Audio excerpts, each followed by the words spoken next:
Chapter 1076. Cough, cough. When Li Yi saw that Su picked up the wine pot and gulped it down, he knew that he might have choked because he had eaten too much chicken. The one who loved to eat chicken was second granduncle. In order to satisfy his craving for good food, there were 5 cooks in the family who specially made chicken for him. There were a variety of methods, including dozens of methods and over a dozen cuisines. Occasionally, they would even create new methods. Su didn't like to eat chicken in the past. He loved White Rabbit creamy candies.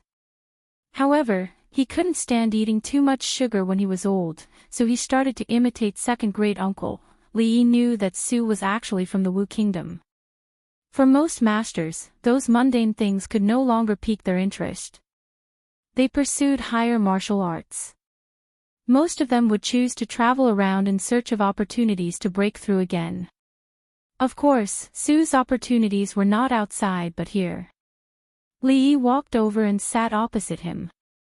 He asked, "White Rabbit creamy candies have released a new type of milk candy with low sugar content. It won't spoil your teeth. Su, do you want to try it?" The sloppy old man didn't even raise his head. He said, "Tell me, what do you want me to do?" It was great to talk to such a straightforward person. He was straightforward and didn't beat around the bush. Li Yi thought about it and said, "Su is also from the Wu Kingdom. I don't think you want to see the people of the Wu Kingdom suffer from war and live in misery. I'm not going." The sloppy old man wiped his mouth and said even more straightforwardly. Li Yi was stunned. "I haven't said what it is. You want me to protect that little girl?" The sloppy old man looked at him and said, "I'm not going to the Wu Kingdom." It wasn't good to talk to such a straightforward person at all. The sloppy old man stood up and said, "With your second young mistress and the experts on the heaven list, even a master won't be able to do anything. Moreover, the only master left in the Wu Kingdom is Yang Wanli. He's also a member of the Yang royal family. He won't do anything to that little girl." Li Yi originally thought that there was nothing to worry about in the fringe with Rui and second great uncle by his side. There were also many guards outside. Yang Liuking's trip back to the Wu Kingdom was fraught with danger. With a master by his side, he didn't have to worry too much about his safety. However, since Elder Su said so, he did not insist. After all, Elder Su was a guest, not a servant of the Li family. He thought for a while and asked curiously, could it be that the Wu Kingdom only has 2 grandmasters, Elder Su and Yang Wanli? 2. The sloppy old man waved his hand and said, 3, isn't there another one here? That's even more impossible. Anyway, don't worry, there aren't that many idle grandmasters in the Wu nation. The sloppy old man seemed to be very unwilling to talk about this topic. After saying that, his figure quickly disappeared. Li Yi looked at the old man's back and shook his head. Perhaps he was really thinking too much. At first glance, Rui, second great uncle, Su, Chang, the Taoist priest with the surname Yuan, and the Taoist nun in the Qi kingdom were all masters. It seemed like masters were everywhere. But when he thought about it carefully, he didn't seem to have heard of any other masters besides them. He stretched his body and walked back to his room to finish writing the unfinished plan. Yang Liuking knocked on the door and walked in. "Uncle, you were looking for me." Li Yi nodded and took out a book from the drawer. He handed it to her and said, "Keep this. It will be of great use in the future." Yang Liuking took it and looked at it. She was stunned and looked at him. "Uncle, this," Li Yi pointed at the book, Rebellion, "what you need to know," and said, "This book is a general program and also a basic introduction. You can read it after you go down and see if you can understand it. If there is anything you don't understand, you can ask me. As for the next step of the plan, you can modify it according to the actual situation." Sorry, I took the wrong book." He saw the cover of the book and was stunned. He immediately took back the book, Queen Training Plan, from Yang Liuking and put it back into the drawer. He handed the book, Rebellion, What You Need to Know, to her and said, "This is the book. Read it carefully these few days. I still have something to do, so I'll leave first." When he reached the door, he paused and said, "From now on, you have to be extremely careful with every step you take. It's time to get rid of those spies among your people." Other than the two guards by Yang Fu's side, Li Yi believed that there were still many spies planted by the martial emperor's side. The existence of these people would always be a threat, and as for how to identify and deal with them, he believed that they had their own methods. Both Wei Liang and Chen Qing came from the military, and each of them had a group of absolutely loyal personal guards who had gone through fire and water with them. It was impossible for them to be disloyal. First, these people were eliminated. There were still a few dozen of them left in the fringe. They were all left in a mountain. They did not have to worry about food and clothing here, but it was impossible for them to send any news out. Whether there were spies among them or not, it wouldn't matter anymore after a few years. After this round of cleansing, they had less than 500 soldiers. Including the first batch of people arranged by Lu Mei, they only had a little more than 600. However, their combat strength couldn't be simply measured by the number of people they had. Not to mention that some of them were experts who could fight against 10 or even dozens of experts. Even with Divine Punishment's excellent equipment, it was enough to easily deal with the elite troops of the Wu Kingdom. Of course, they had only a few people they could use to begin with. If they wanted to turn the situation around with such a small number of people, only fools would go head-on against the army of the Wu Kingdom. Yang Liuqing and the others probably still needed some time to prepare. When the first step of the plan was formulated, they would walk out of the fringe and take the first step of the revolution. Originally, he wanted to discuss with Drunken Mo about a few trendy underwear styles, but Old Man Wang came looking for him. They could only slowly talk about the underwear at night. Li Yi admired Old Man Wang very much. He was avant-garde and bold. Although he was old, he wasn't pedantic at all. This was very rare in the current era. Moreover, in the future revolution, as the former prime minister and the role model of the literati of the Wu Kingdom, Old Man Wang would play a very big role. Rui and Yang Liuqing were both martial artists. It was very easy for them to carry a knife and kill people. However, if they were to talk about unifying their thinking, the United Front, how to fight the land war well, how to establish and govern a base after a great victory. Not only would they have a headache, but Li Yi himself would also have a headache. Professional things should be done by professionals. These days, after Jiang of Silla's explanation, I'm suddenly enlightened. After Old Man Wang walked in, he first bowed to Li Yi. In fact, it was more than a sudden enlightenment. After talking with Li Yi for the past few days, he finally understood that there was so much to learn about rebelling. Many aspects of it were similar to governing a country through different means.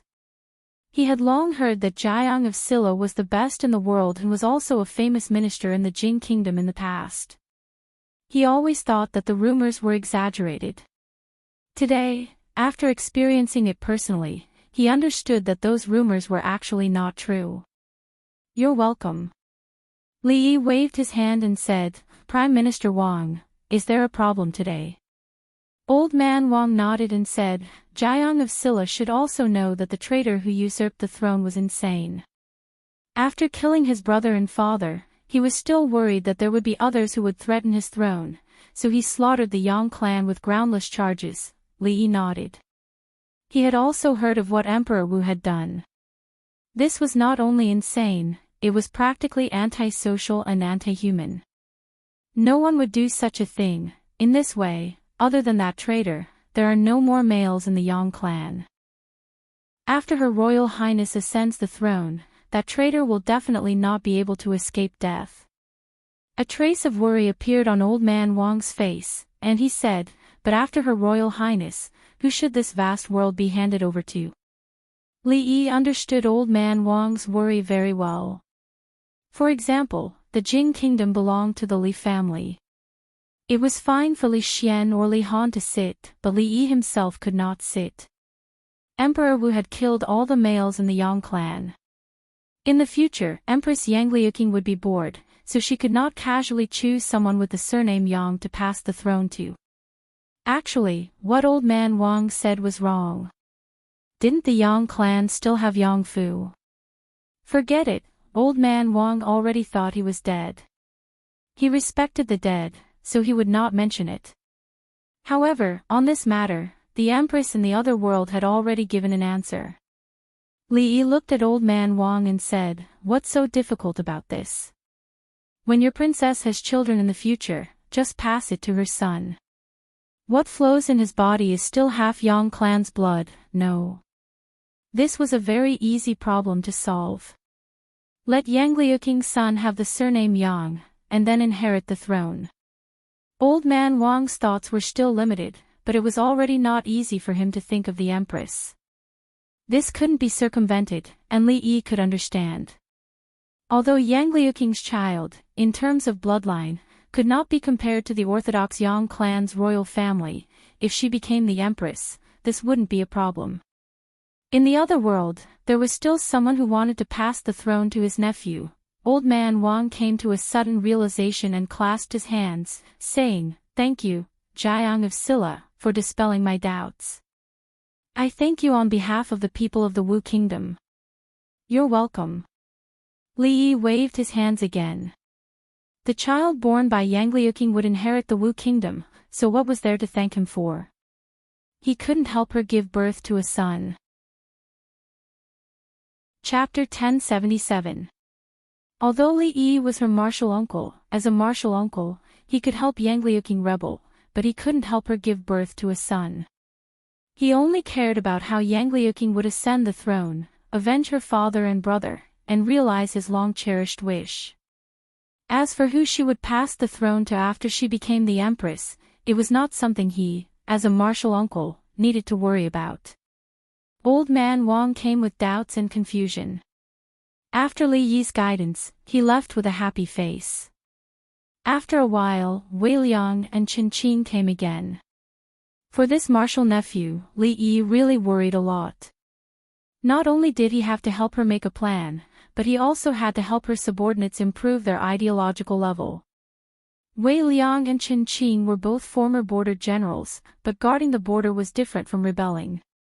Li Yi needed to teach them how to start the first war, how to improve the military system, including how to expand the organization, how to do a good job in the United Front, and how to create a wave. Li Yi had always advocated that special people be used for special purposes, and the ideological work was handed over to Old Man Wang.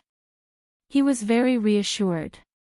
How to make nursery rhymes, how to stuff silk into a fish's stomach, how to write persuasion forms, he was definitely a professional. And Wei Liang and Qin Qing, their responsibilities were actually more important. How to develop their camp from 500 people to 50,000 people, how to fight every battle, how to defend every city, how to help the Empress clear all the obstacles along the way, such a heavy burden would be on their shoulders. Unknowingly, they had talked for more than 2 hours. Li Yi waved his hand tiredly and said, "Let's stop here for today." When the two left, they bowed deeply to him. These days, what they learned from Jiang of Silla was enough to use for a lifetime. Li Yi leaned against the back of the chair, closed his eyes, and rested for a while. Although he was a little tired, it was worth it. Not to mention that he did all this to help his martial nephew, but also to satisfy some kind of complex in his heart. Moreover, Rui had become much gentler to him these days. It was all worth it. He leaned against the chair. After an unknown amount of time, a pair of hands appeared on his shoulders and began to gently press down. It was not Rui, Xiaohuan, or Ruoqing or any of them, only Rui would use such a jerky technique. He was in a dilemma. On one hand, he hoped that Rui would continue to be gentle, but on the other hand, he hoped that she would return to her original self. She was becoming less and less like herself. If she deliberately suppressed it, would she be unhappy? Of course, it was only out of concern for Rui, and not because he had some weird fetish or awakened some attribute that he shouldn't have awakened. At some point, Rui's hand on his shoulder paused and said, "Thank you." "Thank me for what?" Li Yi opened his eyes and asked in confusion. "Thank you for being willing to help her." "I'm helping her, why are you thanking me?" Mississippi Lu did not answer. Li Yi thought about it and waved his hand. He said, "Actually, it's not as complicated as you think. Think about it, if your disciple becomes the Empress, you will be the Empress's teacher, and I will be the Empress's martial uncle. My seniority will be higher than the Empress's, and it will be so prestigious." Mississippi Lu paused and asked, "You're doing this for this? What else could it be?" Li Yi shook his head and said, "Besides, if she becomes the Empress, you will be the Empress's teacher. At that time, even if Mingzu really becomes the Empress, won't you still be better than her?" Mississippi Lu frowned and said, "Even without this matter, I will still be better than her." There was no need for a family to be so calculative. Li Yi naturally would not mention that she had lost to Mingzhu in a duel. He shook his head and said, "Aren't I just adding flowers to brocade?" Mississippi Lu seemed to have thought of something and asked, "Since you helped Yang Liuqing to ascend the throne because you want to be the Empress's martial uncle, then what did you want to do when you made Mingzu the Empress?" Li Yi closed his eyes and said, "I've been talking to them for too long. I'm a little sleepy. I'm going to sleep for a while." He was actually really sleepy, but the hands on his shoulders were getting stronger and stronger, making it hard for him to fall asleep. Tsang Province. Tsang Province was located at the northwest border of the Wu Kingdom. Although it was not considered a barren land, it was too far away from the imperial capital and bordered the fringe. From time to time, bandits would come out of the mountains to wreak havoc. For hundreds of years, the people of Tsang Province had been plagued by bandits. In the past 2 years, the bandits in the fringe had been eliminated, but the lives of the people had become even more difficult. Ever since the Wu Kingdom fell into chaos a few years ago, the imperial court had lost control of Tsang Province. In the past few years, Tsang Province had changed hands several times. First, a tyrant took advantage of the chaos in the country and attacked the provincial capital. He killed the provincial governor and his assistant officials and proclaimed himself king. Of course, they were annihilated by the imperial court a few months later. After that, Tsang Province was attacked by several other tyrant forces. The imperial court retreated and retreated.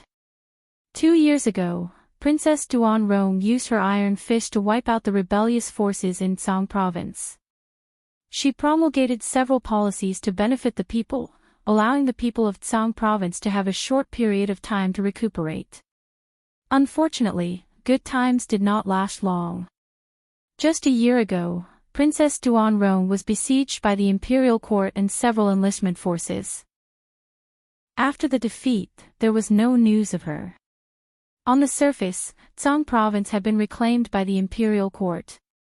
However, with the imperial court's military strength, they were unable to suppress the rebellious forces that took advantage of the situation in the past year.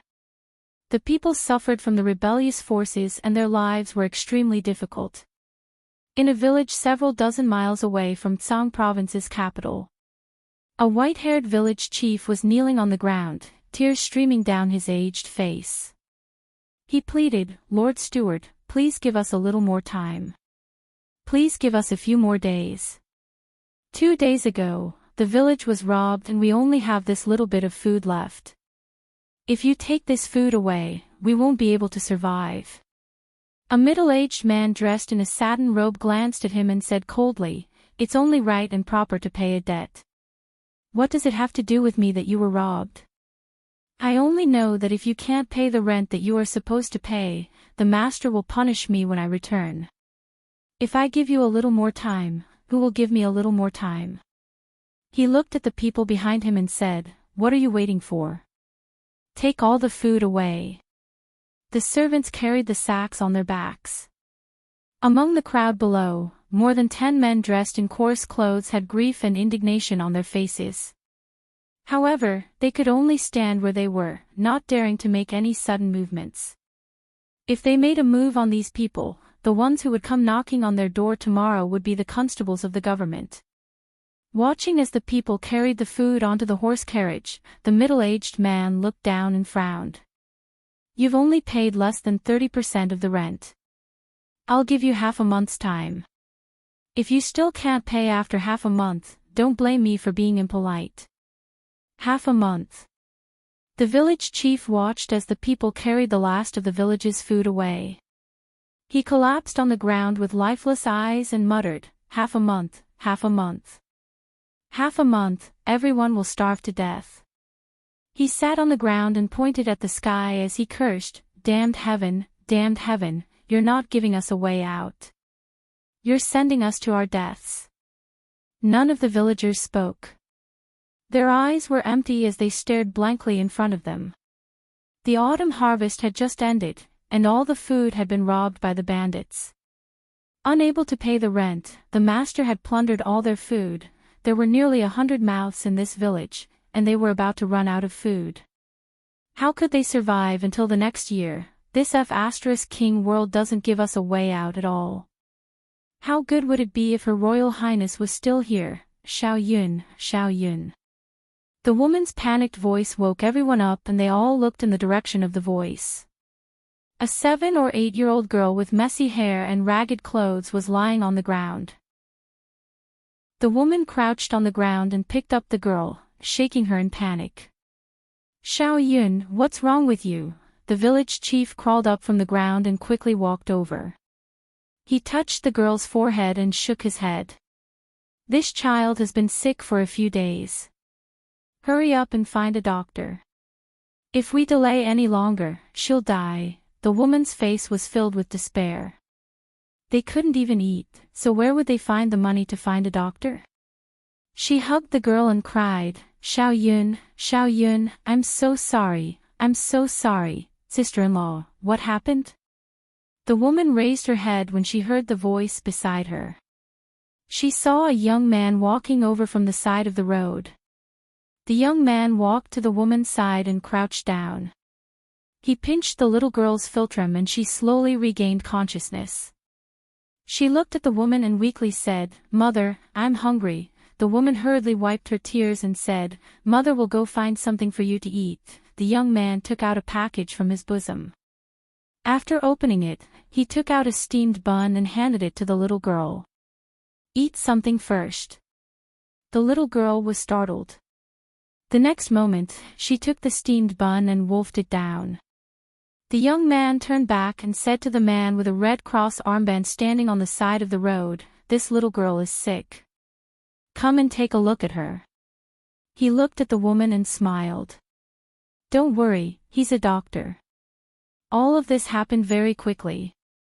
The woman was stunned for a moment before she immediately knelt on the ground and kowtowed to the young man a few times. She loudly said, "Thank you for your great kindness, thank you for your great kindness." The young man shook his head and smiled. "There's no need to thank me.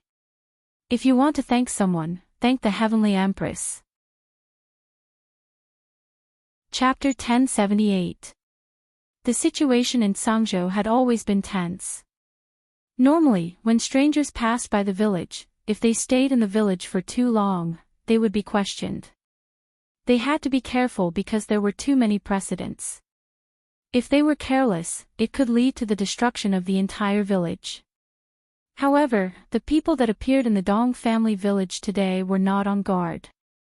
They were not people from the government, nor were they bandits that went down the mountain.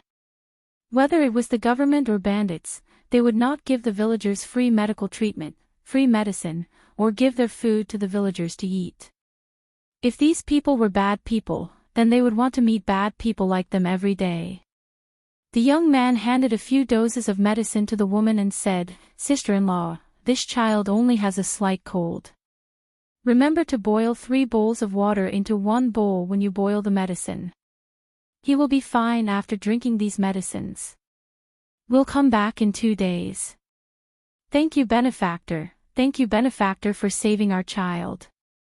When the woman reached out to take the medicine, her eyes were filled with tears. She wanted to kneel down again, but the young man quickly helped her up. A man held his hand and firmly said, "Benefactor's great kindness is something we cannot repay. As long as there is anything we can do, just say the word. I, Dong Dahai, will climb a mountain of swords or descend into a sea of flames without a frown." The young man smiled and shook his head. "We are under the orders of the Empress of Heaven to relieve the suffering of the common people. This is a good deed. If we ask for something in return, wouldn't it damage the Empress of Heaven's merit?"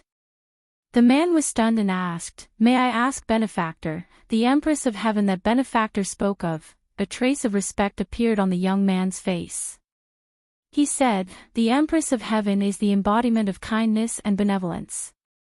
We have received the teachings of the Empress of Heaven to punish the strong and eliminate evil, to help the people of the world, to eliminate injustice, and to accumulate good fortune for the Empress of Heaven. Many thanks to the Empress of Heaven, many thanks to the Empress of Heaven."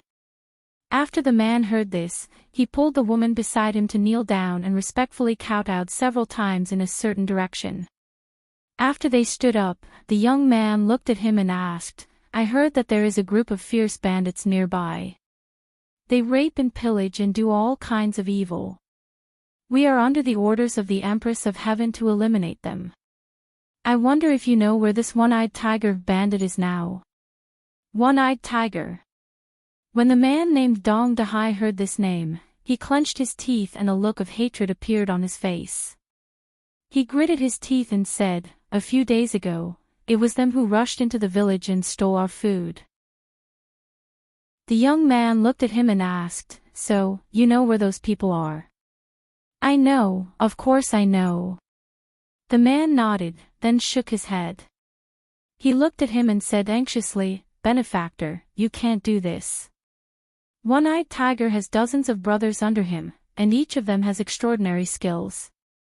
Even the government can't do anything to them. If you go, you'll just be throwing your lives away." The young man didn't mind at all and said, "It's fine. You just need to tell me where the one-eyed tiger is." The man's expression changed for a while. A moment later, a trace of viciousness appeared in his eyes as he said, "Benefactor, you saved my family Xiao Yun's life. If we don't have food, our family will starve to death." His gaze gradually became resolute as he said, "If you're going to find the one-eyed tiger, please bring me along." "Me too. Count me in. I'm going to die either way. Even if I die to the mountain patrol tiger, it's better than starving to death. At least, I can drag someone down with me before I die." More than 10 men rushed in from outside. They were all excited and stood behind Dong Dahai. There was not a single bit of food left in the village. After today, even if they were not killed by the bandits, they would slowly starve to death. Therefore, it was better to follow these people and fight for a chance of survival. In this world, one's life was determined by one's own effort. The young man looked at them and said, "Think about it carefully.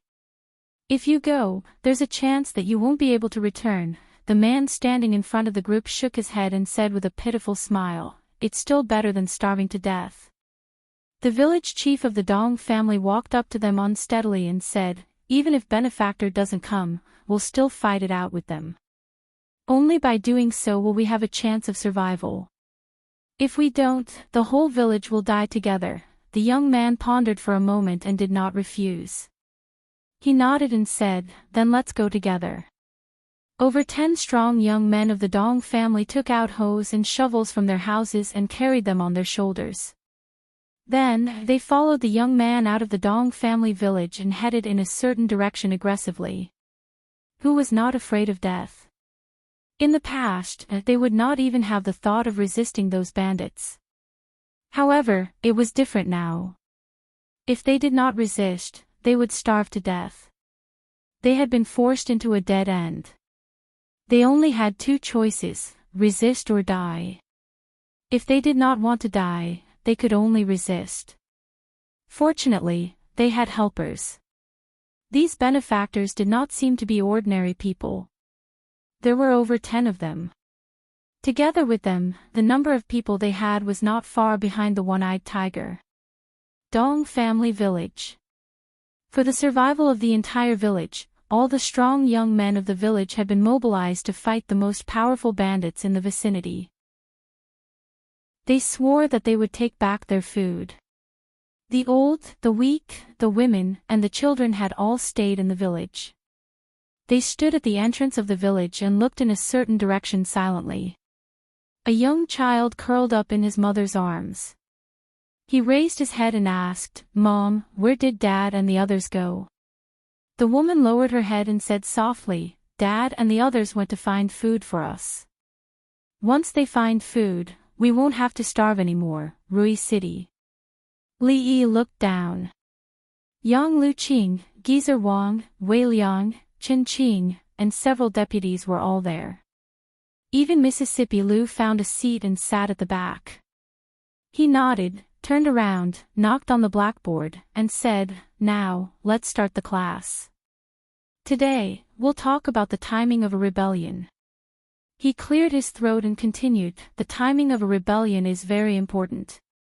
Think about it. Has anyone in the Jing Kingdom rebelled now?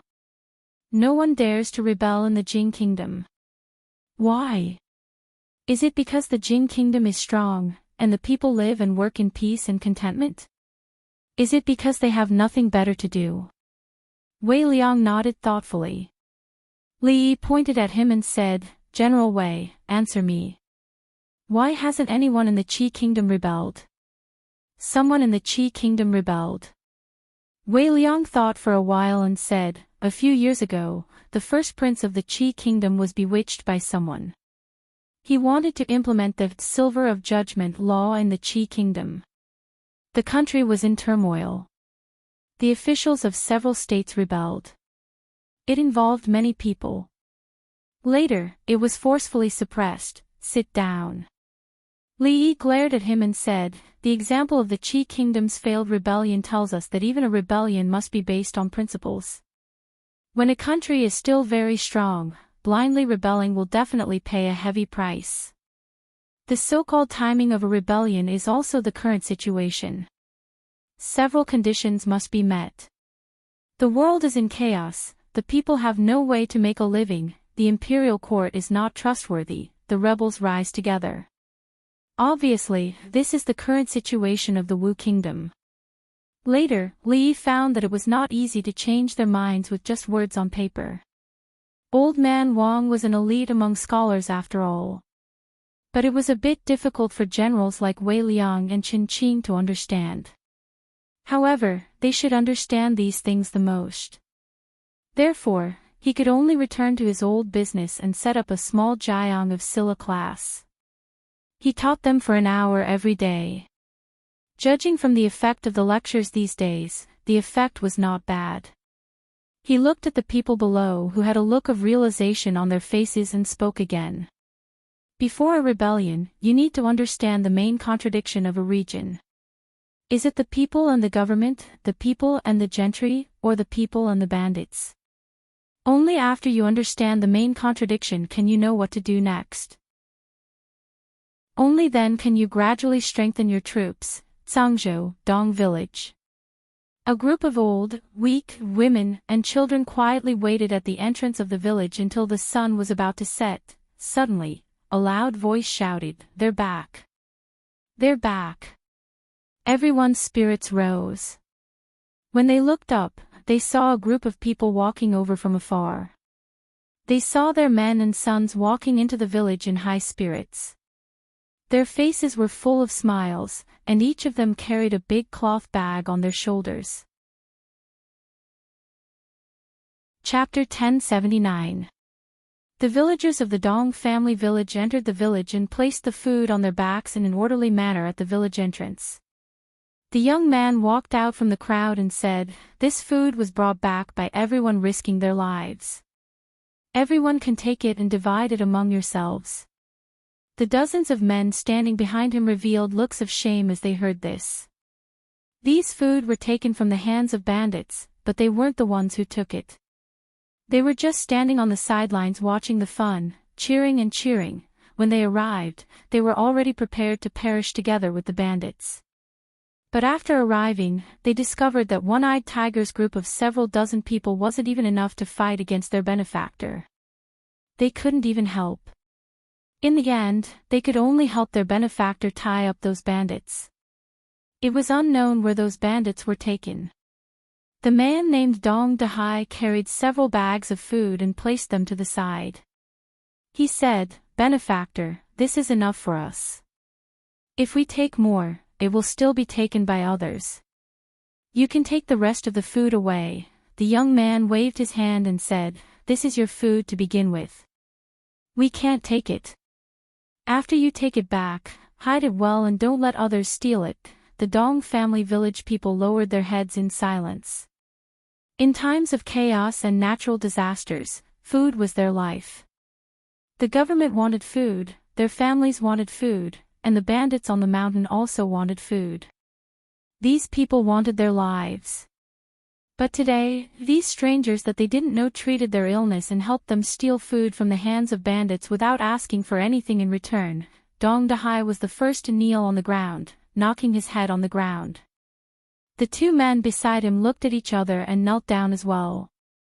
The villagers of the Dong family village knelt down one by one. Whether they were men or women, young or old, or even the ignorant children, all of them had their heads pressed down by their mothers. The young man stood in front and said, "You don't need to thank me. If you want to thank someone, thank the Heavenly Empress. Remember to live a good life in the future. Don't do evil and do more good deeds. The Heavenly Empress will protect you. If you disobey, we will take back everything that the Heavenly Empress has bestowed upon you." Dong Dahai respectfully said, "Benefactor, rest assured. We will not harm the Heavenly Empress merit." The villagers of the Dong family village also responded. Even after those people gradually left, the villagers were still kneeling on the ground. They looked at the piles of food around them and felt that it was unreal. Dong Dahai took out a portrait from his bosom. This was something that he had requested from his benefactors. This portrait was of the Heavenly Empress. They were only ordinary people and could not do anything for the Heavenly Empress. They could only worship the Heavenly Empress day and night in order to repay her kindness. From today onwards, not only him, but everyone in the Dong village would have to erect a long life memorial tablet for the goddess. Recently, a legend had been circulating outside Sangzhou City. The Wu Kingdom was in chaos, and the people had no way to make a living. The people suffered from the chaos of war and were homeless. The Empress took pity on the people and descended to the mortal world. She sent her believers to help the people in distress and in danger. She helped the people in Sang Prefecture to treat their illnesses for free and gave them vegetarian meals. Many people were saved. There were common people that had received their kindness and willingly joined them. They swept away the bandits that roamed Sang Prefecture and distributed the food they seized to the poor people. In a short period of time, they received the unanimous support of the local people. The Heavenly Empress had a benevolent and generous heart. She spread the word of good in the world and also guided the people of Tsang Prefecture to do good deeds and accumulate good karma. She also left behind a prophecy that not long after, a person of the mandate of heaven would appear and save the people of Tsang Prefecture from their misery. In these past years, the common people heard countless people proclaim themselves as people of the mandate of heaven. Without exception, these people were all exterminated by the imperial court. These people said that they would help the common people, but they actually stole food from the common people and went around capturing people.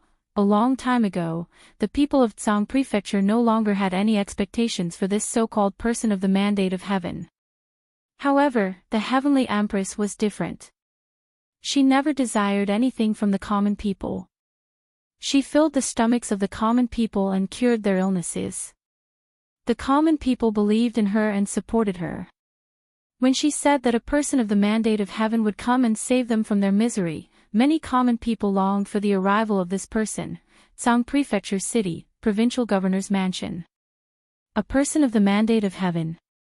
The Tsang Prefecture's provincial governor slammed the table and said with dissatisfaction, investigate thoroughly for this official, find out who this group of people is. With such a force appearing outside of Tsang Prefecture City, as the provincial governor, he naturally could not let his guard down. The situation in Tsang Prefecture was chaotic enough. He was the provincial governor in name, but he could only do as he pleased in the prefecture city. Once he left the prefecture city, he would be restricted by those powerful people. It wasn't easy for the imperial court to take down Tsang Prefecture. If there were any unforeseen events here and a few more rebels were born, this provincial governor who hadn't been a provincial governor for long would most likely meet his end. This so-called holy religion that led people to do good must be nipped in the bud.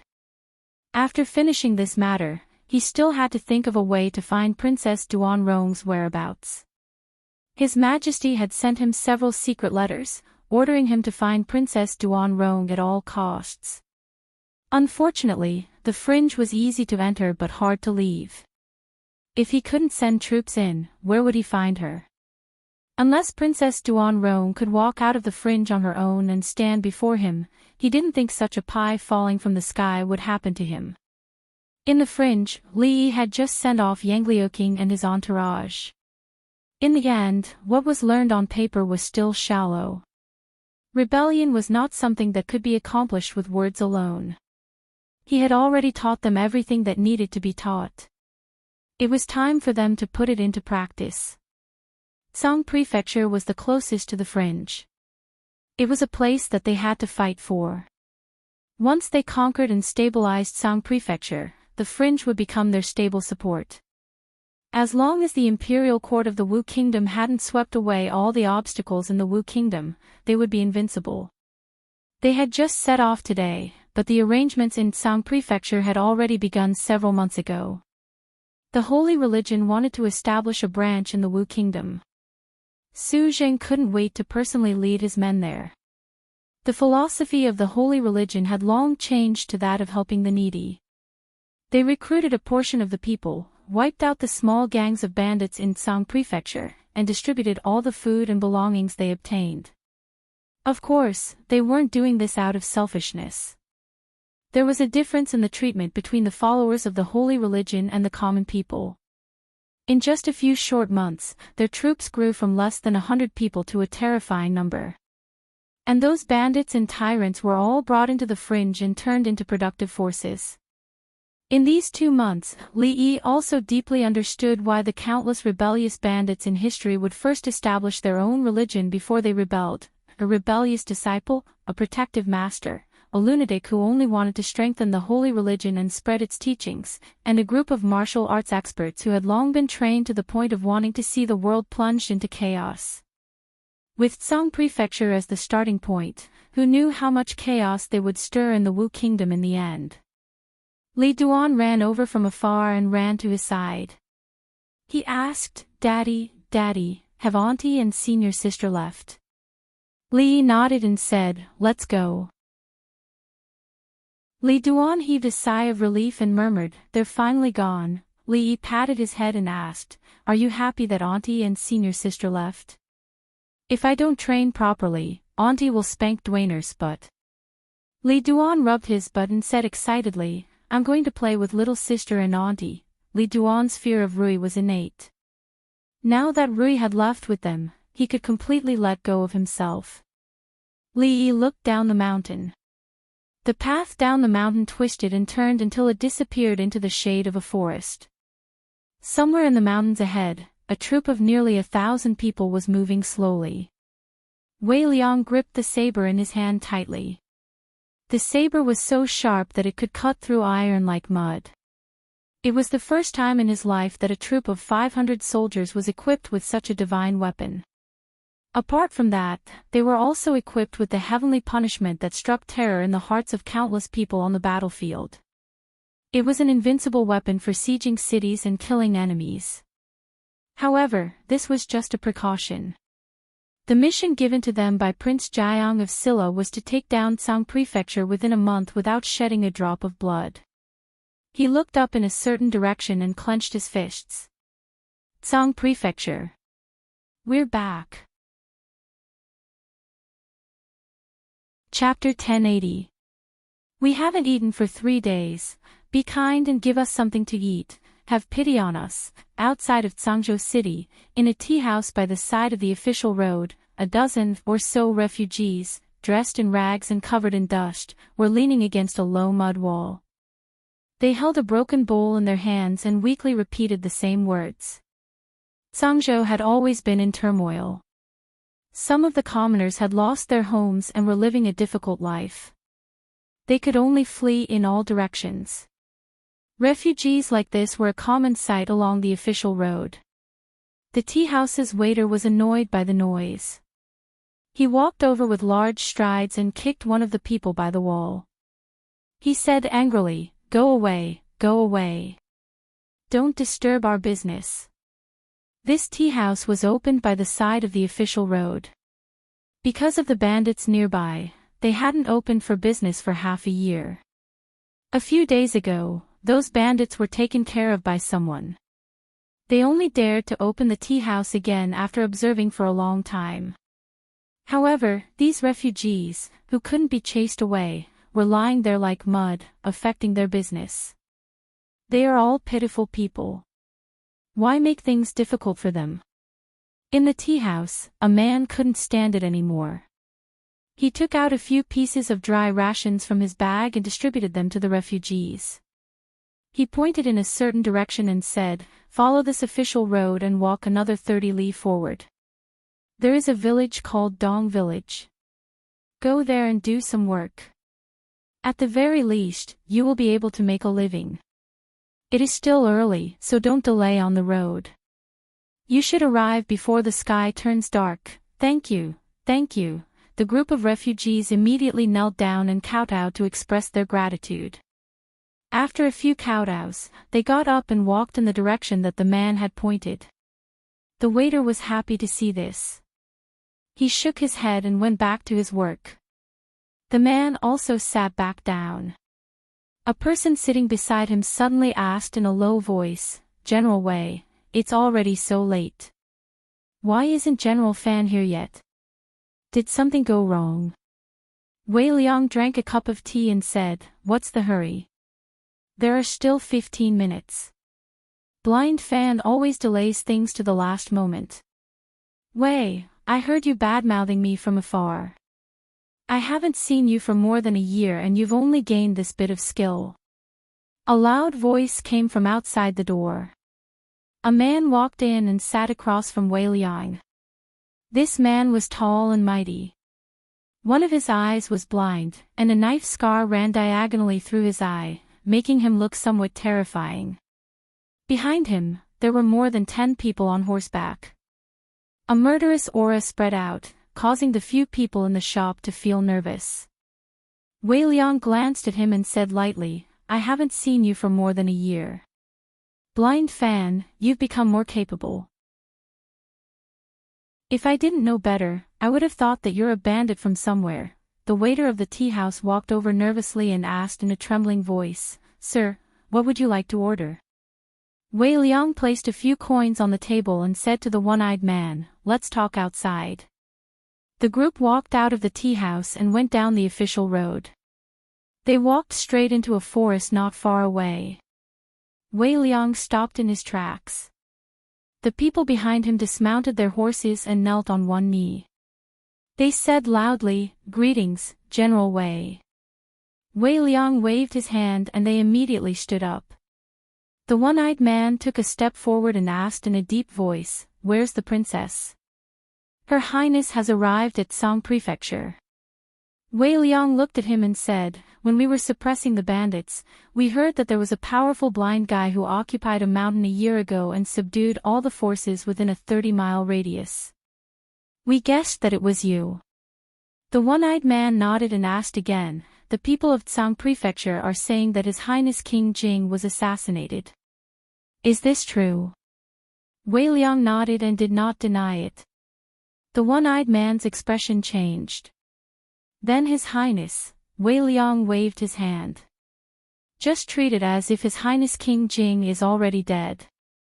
The one-eyed man took a few steps back and said in shock, "Then we're, even if King Jing is dead, we still have the princess." Wei Liang looked at him and said, do you think that Her Highness is not as good as King Jing? The one-eyed man wanted to say something, but Wei Liang waved his hand and said, if there's anything, we'll talk when we see the princess. Some people let go of their horses and rode with the people beside them. Wei Liang and a few of his subordinates got on their horses and rode on the official road. The group of people galloped away, kicking up a cloud of dust. In a remote village in a county in Sang Prefecture, the horses stopped in front of the village entrance. The one-eyed man dismounted and looked into the village with an excited expression. Wei Liang looked at him and said, let's go. Greetings, Her Highness. A moment later, in the courtyard of a house in the village, the one-eyed man knelt on one knee. The muscles on his face trembled and he could not control his excitement. Get up. Yang Liuqing smiled and said, General Fan has worked hard for the past year. After the one-eyed man stood up, he shook his head and said, as long as Her Highness is fine, it's not hard for me.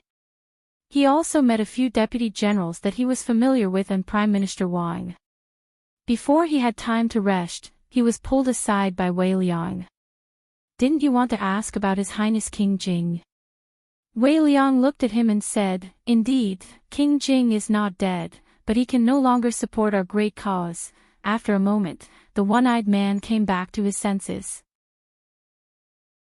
He sighed and said, I've been worried about this for a long time, but I didn't expect that even Prime Minister Wang wouldn't be able to let King Jing walk the right path. After saying that, he looked at Wei Liang with bright eyes and asked, what you said just now, is it true? Her Highness really plans to rise up? Wei Liang looked at him and asked, what do you think? A sneer appeared on the one-eyed man's face and he said, except for Her Highness, I won't listen to anyone. Wei Liang nodded, but the one-eyed man looked at the thing hanging in front of his chest and asked, what is this?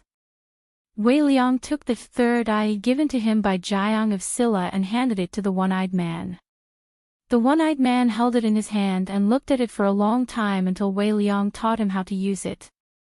He opened a small lid and brought it close to his eyes. He could even see the expressions of people a few hundred steps away. This is the monocular of the Jing Kingdom. He looked at Wei Liang and said in shock, this thing is hard to buy. Where did you get it? What is this? Wei Liang looked at him with some disdain and said, lend me your saber. A vigilant expression appeared on the one-eyed man's face and he asked, what do you want my saber for? We are friends, but I won't give it to you. We haven't seen each other for a long time. Let me broaden my horizons. Wei Liang shook his head and said, don't worry, I don't want your things. Since Wei Liang said so, the one-eyed man had no choice but to untie the long saber at his waist.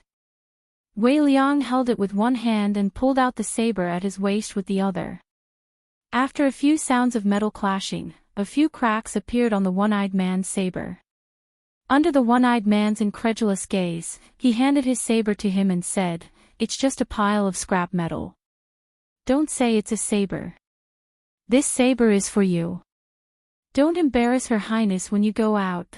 The one-eyed man held the saber in his hand tightly and looked at it carefully. He raised his head to look at Wei Liang and asked seriously, tell me honestly, what happened in the past year? Wei Liang smiled and said, come here, I'll show you something good. The two of them walked into a house. When they came out again, the expression on the one-eyed man's face could no longer be described as just shock. Tian Fa. He looked at Wei Liang and took a deep breath. After a long time, he asked, damn it, tell me honestly, did you guys steal these things from the Jing Kingdom? Without waiting for Wei Liang to answer, he revealed an excited expression and said, with these things, what do we have to be afraid of? There are less than 2,000 soldiers guarding Tsangzhou. With your people, my people, and these Tian Fa, we can take Tsangzhou by tomorrow night. Take Tsangzhou. Wei Liang looked at him and asked, what happens after we take Tsangzhou? Of course we keep fighting forward. The one-eyed man looked at him and said, with Tian Fa, what do we have to be afraid of? Wei Liang looked at him and suddenly asked, "Do you know what the main contradiction is and what the secondary contradiction is?" The one-eyed man was startled. He picked his ear and asked doubtfully, "What? Do you know what a unified mind is and what a united front is? Do you know how to establish a revolutionary base, how to fight the agrarian revolutionary war, how to mobilize the strength of the people, how to do diplomatic work and united front work?" The one-eyed man was startled and asked, "What are these?" "You don't know anything. You only know how to fight and kill." Wei Liang looked at him in disdain. He vented the anger that had been in his chest for a long time and asked, "Are you a pig?" Chapter 1081. General Fan really wanted to refute Wei Liang. Wasn't war supposed to be advancing courageously? Killing enemies, breaking cities, fighting all the way to the imperial capital, breaking into the palace, taking down the dog emperor who had usurped the throne, and supporting Her Highness the Princess to ascend to the throne. He had never even heard of any contradictions, ideological battlefront, or base of operations. Precisely because he had never heard of it, he couldn't refute it. He and Wei Liang were old acquaintances. He had always thought that Wei Liang was only slightly better looking than him and had one more eye. When it came to leading troops into war, Wei Liang was no match for him. Otherwise, it would have been Wei Liang and not him who had followed the princess to the east and west. If Wei Liang was better than him in war, he wouldn't have been sent to the fringe to guard the rear. But after not seeing him for more than a year, he couldn't understand what Wei Liang was saying anymore. Not only that, but he also got his hands on so many divine weapons from God knows where. He got the monocular from the Jing Kingdom and Tianfa. If they had these 2 years ago, they wouldn't have lost Sangzhou and wouldn't have fallen to this state. Something that he didn't know must have happened in this 1 year. "I'll teach you these things in the future." Wei Liang patted his shoulder and said, "Send a message back and tell your men to bide their time for now. Her Highness has her own ways to take over Sangzhou. In the future, you better keep your tricks to yourself. If this happened in Rui City, with your brain, you would only be able to build roads and move stones." General Fan temporarily suppressed the anger in his chest. He thought to himself that he would settle the score with Wei Liang after asking the princess about the ins and outs of the matter. A lady came in from outside and looked at the two. "Miss Yang wants to discuss some matters with you." "Who is this lady?" "Her Highness's new maid. She doesn't even call me General, she doesn't know etiquette." General Fan looked at the lady from head to toe and said, "She's quite pretty, but she doesn't have a chest or a butt." "What a pity." Bai Su walked in front of the two and asked Wei Liang, "Your friend?" Wei Liang's face was solemn.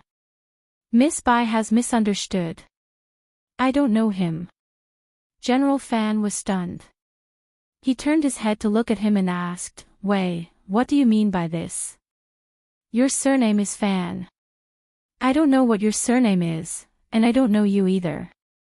Don't try to get close to me." Wei Liang waved his hand and said, "I'm going to find Her Royal Highness. Miss Bai, please go ahead." With that, he strode away without looking back. Sigh. Just as General Fan said that, he suddenly shivered and felt an inexplicable chill all over his body. He turned his head and saw that the woman was looking at him. She said expressionlessly, Bai Su, do not fight with nameless people. State your name." He was startled for a moment, then he laughed, crossed his arms and said, "Miss, Fan Chiao, have never hit a woman, Fan Chiao." Bai Su looked at him and nodded slightly. "Fan Chiao, right?" Wei Liang stepped into a courtyard, knocked on the door, and walked into the innermost room. There were a few people in the room.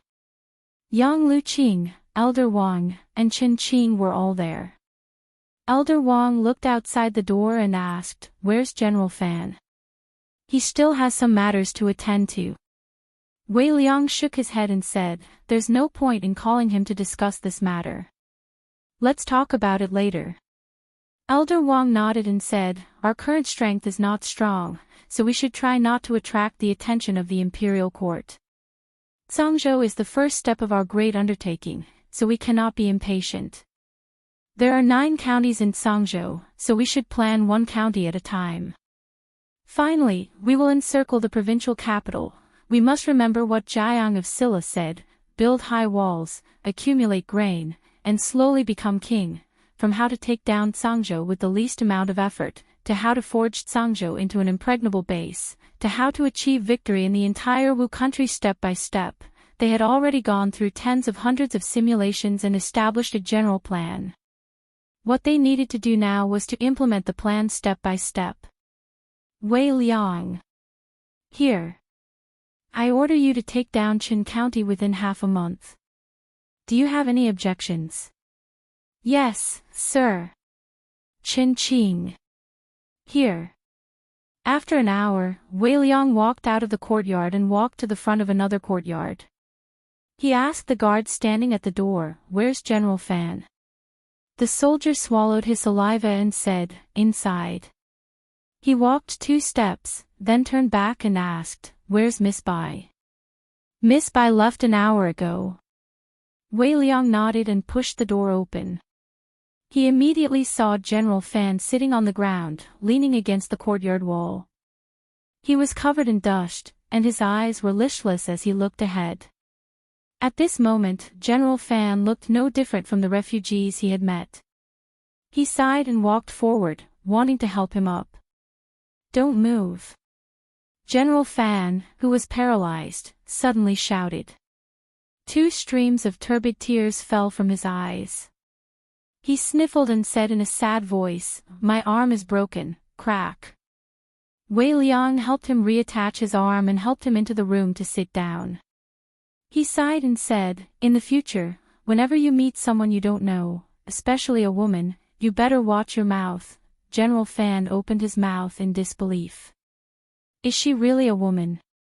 Wei Liang thought for a moment and said, "I forgot to tell you just now. If you meet any woman here, don't take the initiative to provoke them. If you really fight, even Her Highness is not a match for them." General Fan nodded in hindsight and couldn't help but ask, "Who are these people?" "It's a long story." Wei Liang shook his head and said, "Too many things have happened in the past year. I'll tell you one by one." In the room, sounds of surprise could be heard. "What? Plum's Art of War? You met the real person and listened to his teachings. He also gave you the Qianli mirror. Her Highness is his martial niece. He wants to help us rebel. You have a secret weapon that is even more powerful than heaven's punishment." Wei Liang enjoyed General Fan's surprised expression very much when he was telling the story. When General Fan first learned about these things, in terms of performance, he was just a little better than him. The 2 of them had followed Her Highness the Princess for a long time. Their statuses were similar and they were both generals, so it was inevitable that they would compare themselves to each other. When they met again, he felt extremely carefree when he realized that she had crushed him in all aspects. General Fan finally calmed down and looked at him and asked, "Prime Minister Wang asked you to take over Qin County in half a month. Can you do it? Do you need my help?" "No need." Wei Liang simply waved his hand to show his refusal. Qin County was only a small county in Zhangzhou. There was no army stationed in the county. Almost all the troops in Zhangzhou were in the state capital. If someone broke through the state capital, these small counties would inevitably fall. Other than some strong people who served in the army and the 3 groups of officials in the county government, Qin County had no other power. Moreover, they had infiltrated each of the 9 counties in Zhangzhou. Countless people were their backing, and the small groups of bandits in the country had almost been subdued by them. With the help of those martial arts masters, it was not difficult for them to take down a county. "Then I'm relieved." General Fan nodded and asked again, "Oh right, that lady just now, what's her background?" Wei Liang explained, "That is Miss Bai Su. Miss Bai is a friend of Her Highness. Her martial arts are extremely high. Even Her Highness is no match for her. You have not seen Her Highness's master. Miss Lu is the real powerful one. General Fan nodded and said, Miss Bai is beautiful and has a good figure. She looks soft and weak, but I didn't expect her to be so powerful. Wei Liang couldn't help but laugh and said, I admit that Miss Bai is beautiful, but if you say that she has a good figure. He patted General Fan's shoulder and said, Old Fan, when did your other eye become blind? Nonsense. General Fan slapped his hand away and said, I think Miss Bai is good in every aspect. Wei Liang waved his hand and said, Hey, you don't understand. A woman like Miss Bai with no breasts and no buttocks will not be easy to have children. Whoever marries her will be unlucky. General Fan cupped his hands and said, You have the guts to say that to Miss Bai. If you have the guts to say it to her face. Wei Qing glanced at him and said, Do you think I am stupid? I only dare to say it when there is no one else here. If I say it in front of her, wouldn't I be courting death? You are not stupid. General Fan looked at him and said with a smile, If you are not stupid, look back. Chapter 1082. Because General Wei was unwell, the task of taking down Qin County within half a month fell on Deputy General Qin Qing. General Fan hadn't been with them for more than a year, so he was behind in thinking and couldn't keep up with the pace of the times. Prime Minister Wang specifically told them to eat and live together in this half a month. Wei Liang's task became to help General Fan improve the quality of thinking. Ordinary soldiers just followed orders and didn't have high requirements, but as a general, he couldn't be lax in thinking. In the temporary residence, young Lu Qing sat at the table and slowly flipped through the pages of a book. She read every line of words very carefully. General Wei and General Fan only needed to know how to fight a war, but she was different. Not only did she need to know how to win the first battle, but she also needed to know how to strengthen her troops. She needed to know how to survive in the cracks when her forces were still weak.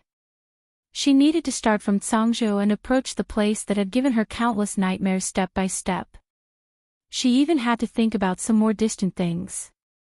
One day, if she really sat on the throne, what should she do? How could she be a good emperor?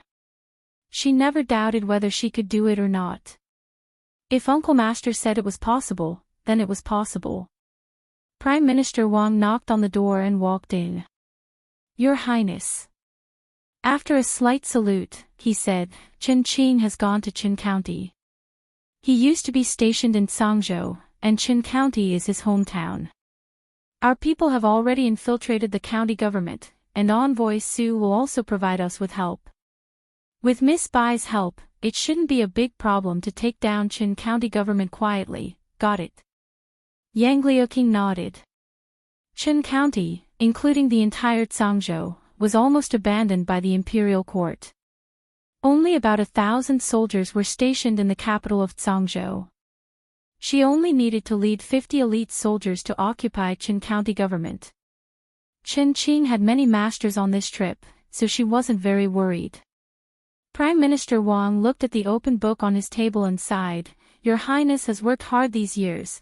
Ever since the second imperial prince usurped the throne, he had watched helplessly as the defenseless girl took the young imperial prince Jing and escaped from the imperial capital. They hid all over the place and slowly grew up to become the princess that she was today. He had seen how much hardship she had suffered along the way. Yang Liuqing shook his head and said with a smile, It's the Prime Minister who's tired. You're already so old, but you still have to run around with us. It's us who've dragged you down. Prime Minister Wang waved his hand and said, I'm tired, but I'm willing to be tired. If I can see the day Your Highness ascends to the throne, I'm willing to die of exhaustion. Yang Liuqing smiled and discussed some matters with him before saying, I'll go and see Master. Prime Minister Wang watched her walk out. He caught a glimpse of the elegant handwriting on the open page on his desk, and his gaze slightly paused. He looked outside the door. The princess from 2 years ago was very different from the one she was now. 2 years ago, Although she had also tried her best to fight and work very hard, she was confused and had no direction at that time. Now, she would no longer show that kind of confusion and helplessness. There was someone who pointed the way for her, the way for all of them. When Yang Liuqing walked into the next room, Mississippi Lu was looking at the autumn water in a daze. "Master." She walked over and said softly. Mississippi Lu came back to her senses and asked, "Bai Su and the others have left?" Yang Liuqing nodded and said, "They just left with General Qin." She looked at Mississippi Lu and said, "Master, there's nothing to do here for the time being. Why don't you go back to Rui City first? Bai Su and the others are here. Nothing will happen." Mississippi Lu waved her hand and said, "No need. There's nothing important to do when I go back." "What does he want you to do next?" "Let me see the plan." Not long after, Yang Liuqing walked out of the room and came to the courtyard. He looked into the distance and saw a stretch of mountains. Although there was nothing important there were important people there. It was just that Master was never willing to face them. It had been 5 years since the second year of Jing He. If time went back, it would be even longer. It had been so long that even as a disciple, she was worried for her. Zhangzhou, Qin County, the county government. It was late, but the county magistrate of Qin County was still flipping through the files in the front hall of the county government. Recently, Qin County had not been peaceful. Of course, Qin County had never been peaceful. When the Wu Kingdom was still in peace, there were mountain bandits here. Now that the Wu Kingdom was in chaos, there were less mountain bandits here, but now there was a rebellion. Those sons of B***Cheese who could not defeat the regular army of the imperial court did not dare to provoke the prefectural city where the army was stationed. Instead, they targeted the soft persimmon like the county government. His predecessor, the predecessor before him, and the predecessor before him, were all hacked to death by the mountain bandits who rushed into the county government. Ever since the country was in chaos, there were people rebelling in all the prefectures. A place like Zhangzhou, which was already chaotic, naturally became even more chaotic. Every once in a while, a few dozen or nearly 100 thugs would rush into the county government and hack down the county magistrate and a few low-ranking officials. They proclaimed themselves Emperor XXX and declared their right to rule over Qin County. Then, they would be rewarded according to their contributions and conferred titles. This was how his predecessor, the county magistrate, had died. By the time the prefectural city received the news and sent troops to exterminate those rebels, the county magistrate's death had already passed. Although there were also people who would attack the county government, they would only fight and not occupy it. They would seize food, weapons, and horses. In short, they would seize whatever they saw. After they were done, they would leave and hack down the county magistrate and a few low-ranking officials. This was how his predecessor had died. In short, if there was a rebellion in Qin County, the county magistrate would be the first to suffer. The damned provincial governor had already withdrawn his army to the prefectural city. Small county magistrates like them had to live with their heads tied to their waistbands. If they were not careful, they would become the target of others' rebellion. The reason he could live until now was not because there were fewer people rebelling, but because he was careful enough. Once he discovered a clue, he would immediately flee for his life. Recently, in Qin County, there were often illegal gatherings in some villages. Each gathering would consist of dozens or even hundreds of people. In troubled times, as long as there were more than 10 people gathered together, nothing good would happen. This was an iron law, and it was also a bloody lesson he had learned from the deaths of his predecessor, the predecessor before him, and the predecessor before him. If they were discussing a rebellion, he was sure that the county government of Qin County would be their primary target. He could not be an official, but he could not give up his life. This was the life principle he had always followed. Bang! Just as he was carefully reading through the files, trying to find some clues, a few muffled sounds suddenly came from outside the front hall. The county magistrate's heart skipped a beat and he blurted out, who is it? No one answered him, and no one from the yamen runners who were usually on duty outside came in. He almost subconsciously ran to the back, where there was a secret passage that he had people dig in advance. No matter what happened outside, he could run outside through that secret passage. He was not curious about what was happening outside. He knew that the most curious people often died the fastest. However, he had just run 2 steps when a black shadow had already blocked his way. The black shadow looked at him and asked, "Are you the county magistrate of Chin County?" "I'm not." He shook his head violently and said, "I'm afraid you have mistaken me for someone else. The county magistrate is now in the inner residence. Do you want me to take you there?" As he spoke, he walked out of the door, thinking that once the yamen runners were alerted, he would be out of danger. In the yard outside the front hall, a yamen runner had a knife against his neck. When he saw the county magistrate coming out, his eyes lit up. He pointed at him and said, "Hero, this is our county magistrate." The county magistrate of Chin County had already cursed the 18 generations of the yamen runners' ancestors in his heart. He turned to look at the black shadow, knelt down with a thud, and said loudly, "Hero, please spare my life. I'm not the dog official you are looking for.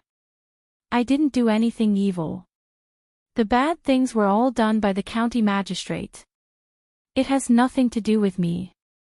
I surrender, I surrender." The black shadow looked at him and stood there, not knowing what to do for a moment. He had already thought about how to force the county magistrate of Chin County to submit if he resisted strongly. He had thought of several ways, but he didn't expect that the county magistrate would surrender on his own before they even said a word. The feeling of punching the air with all his strength was particularly uncomfortable. He looked back at the other person and asked, "Sister Bai, what should we do? Do we still need to separate tendons and break bones? Do we need to use poison?"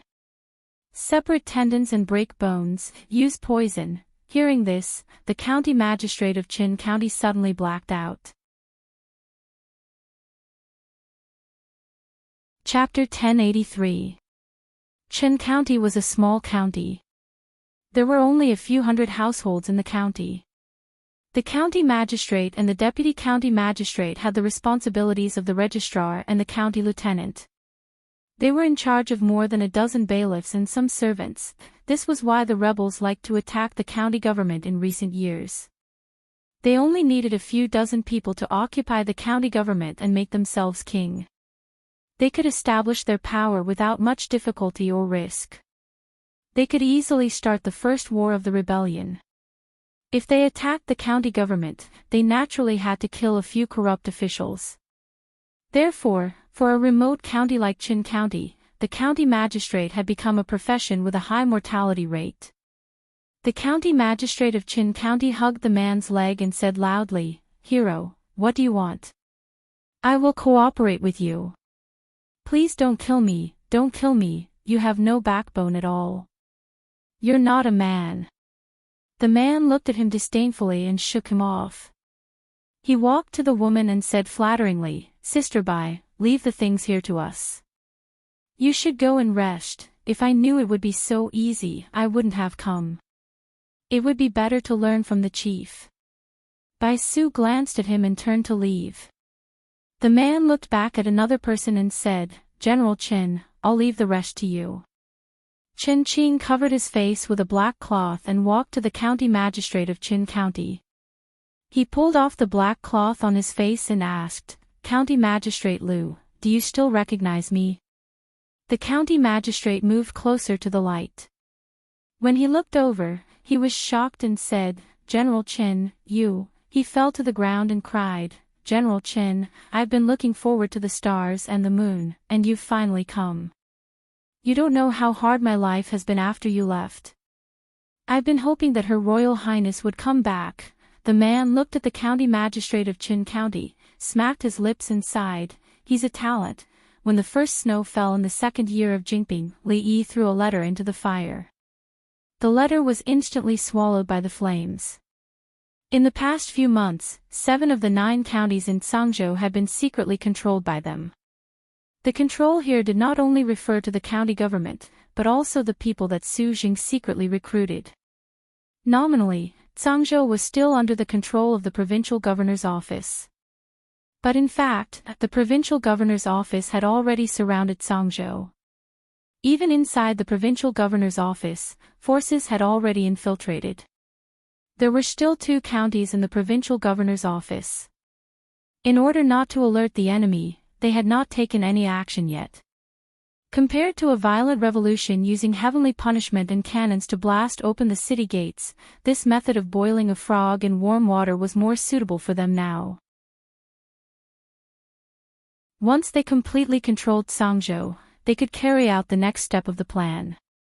Li Yi frowned as he watched the last scrap of paper in the bonfire burn away. After leaving home for a few months, Yang Luqing still frequently wrote letters. Rui actually did not send a single letter back, and did not even come back to take a look. It was really a girl who grew wild, too unreasonable. Li Duan, who was wearing a cotton-padded jacket, ran in from outside and asked, "Daddy, when is Auntie coming back?" Li Duan had really forgotten about the pain of his butt. He missed Rui so soon. Li Yi thought about it and said, 2 more months. She will be back during the new year. Li Duan counted with his fingers and realized that there were still 2 months until the new year. He patted his chest and murmured, "She will be back after the new year." "I'm relieved." After he finished speaking, he ran out of the room once again. Li Yi shook his head slightly as he watched him run out with happy steps. Li Duan was still young. He only remembered Rui spanking his butt. He did not know how good Rui was. 2 months before the new year, the first snow fell in Sangzhou. In previous years, this was the official opening of the gates of hell for the people who did not have much food in their homes. Every year, it was unknown how many poor people would die from hunger and cold. This year was slightly different. Those deranged bandits in Sangzhou had disappeared without a trace. Every county would have a fixed place to distribute porridge. As long as they put in a certain amount of work, they would not be able to fill their stomachs. As long as they had arms and legs, they would not starve to death, and it was enough to sustain their lives. In this year of famine and war, to be able to keep their lives was already a blessing from the gods. No, it was the blessing from the Empress. The Empress was kind and generous. Numerous people in Sangzhou had received her kindness. Many poor people who survived because of her prayed for her blessings day and night. Many people believed in the Heavenly Empress' words of someone that could save them from the sea of suffering and the chaos of war. But they didn't know when this person that could save them would appear. "Your Highness, other than Yong'an County and Ding'an County in the state capital, the other 7 counties in Sangzhou are already under our control. Each county can mobilize more than 1,000 people. General Wei has already personally contacted Envoy Su in the state capital. Miss Bai just said that several brothers from the alliance have already infiltrated the Sangzhou garrison." Chen Qing reported the various matters to Yang Liuqing and cupped his fists. "What should we do next? Please instruct your Highness." Yang Liuqing thought for a moment and said, 3 days later, occupy the state capital." Chen Qing knelt down on one knee and bowed, "Yes." Actually, a month ago, they were only a step away from occupying the state capital.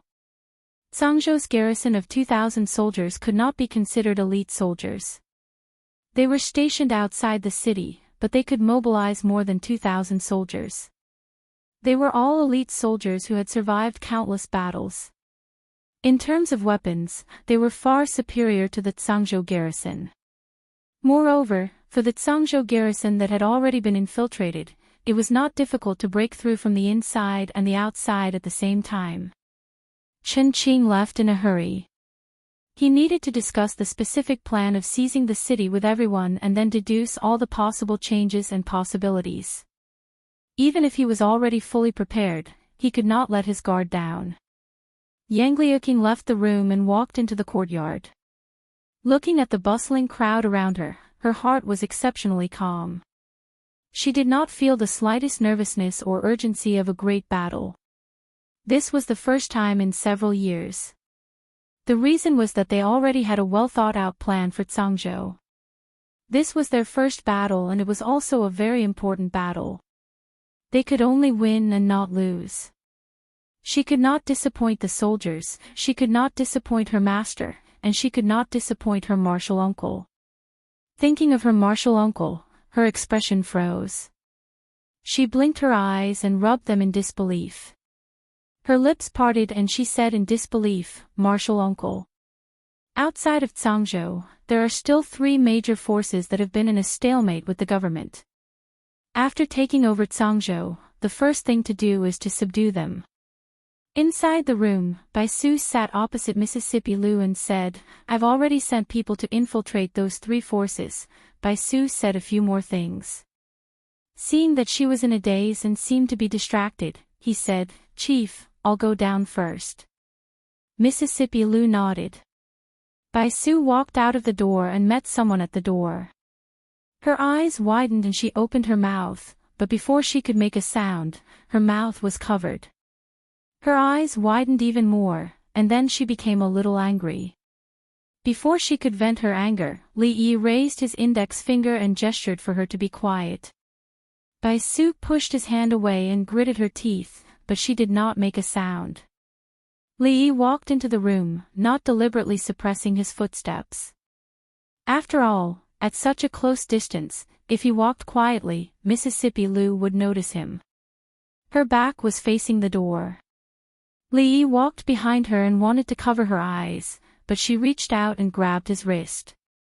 Mississippi Liu glanced at him and asked calmly, "Why are you here?" Baisu stood at the door and saw that the chief's expression was no longer in a daze, and there was a trace of hidden joy.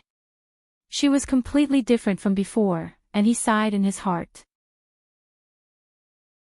Dwener said he misses you. Li Yi walked to the door and held Li Duan's hand as he walked over and said, "I brought him here to see you." Auntie, Li Duan did miss Rui. When he saw her again, he was so touched that his voice sounded like he was about to cry. Chapter 1084. Li Yi and Li Duan were not the only ones who came to Tsangzhou. In order to strengthen the cohesion of the holy religion, Ruoqing, as the incarnation of the Empress, couldn't always exist in the portrait. She had to show up in front of the believers. This time, Rui and Zue Mo didn't come with them. Rui had to stay in Rui City to preside over the overall situation. Li Mu was still young and hadn't weaned yet, so Zue Mo couldn't leave. Without a grandmaster following them, they couldn't guarantee their safety in extreme situations. Even if Su didn't want to come to the Wu Kingdom, he followed them to Tsangzhou this time. "What are you doing here?" Mississippi Liu looked at him and asked. Based on her understanding of Dwener, it was impossible for him to miss her. "Dwener said he missed you." "Of course, this is only one of the reasons." Li Yi looked at Li Duan, who hid far away after calling him aunt, and said, "There's nothing to do in the mountains, so I took him out to see the world and see your progress. Tsangzhou hasn't been conquered yet, right?" Mississippi Liu said, "We'll conquer the city in 3 days. There are still 3 days. There's no hurry." Li Yi nodded, thought for a moment, and said, "Dwener just said he was hungry. Why don't you cook a bowl of noodles for him first? If it's convenient, cook a bowl for me too, with more vegetables and more noodles." Whether Li Duan wanted to see Rui for the food she cooked or not, as a father, Li Yi couldn't refuse a reasonable request from a child. He also wanted to see with his own eyes what the current situation in Tsangzhou was like. After the meal, they walked through the village.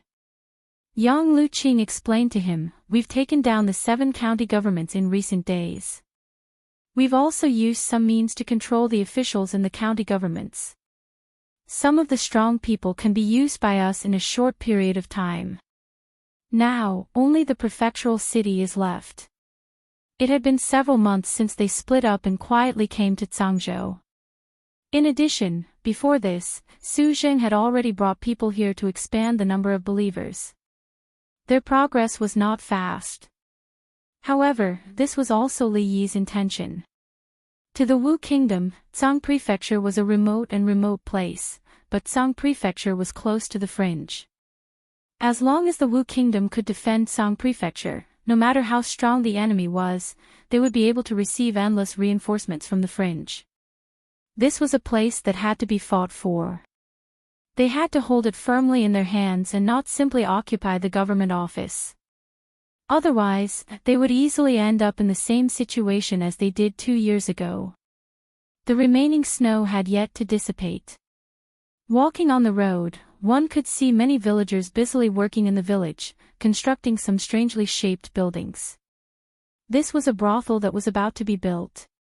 Any commoner who had a hard time living nearby would come here to work. Even if it was just sweeping the floor or moving wood, they would be able to get 2 meals a day to fill their stomachs.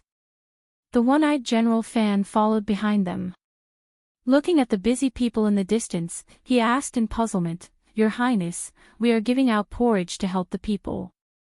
Why do we have to make them do all this work? What's the point of building these extra houses? Can't we just give them food?" Prime Minister Wang shook his head and explained, "Because we want the people to know that their porridge and rice are earned through their hard work, not by our charity.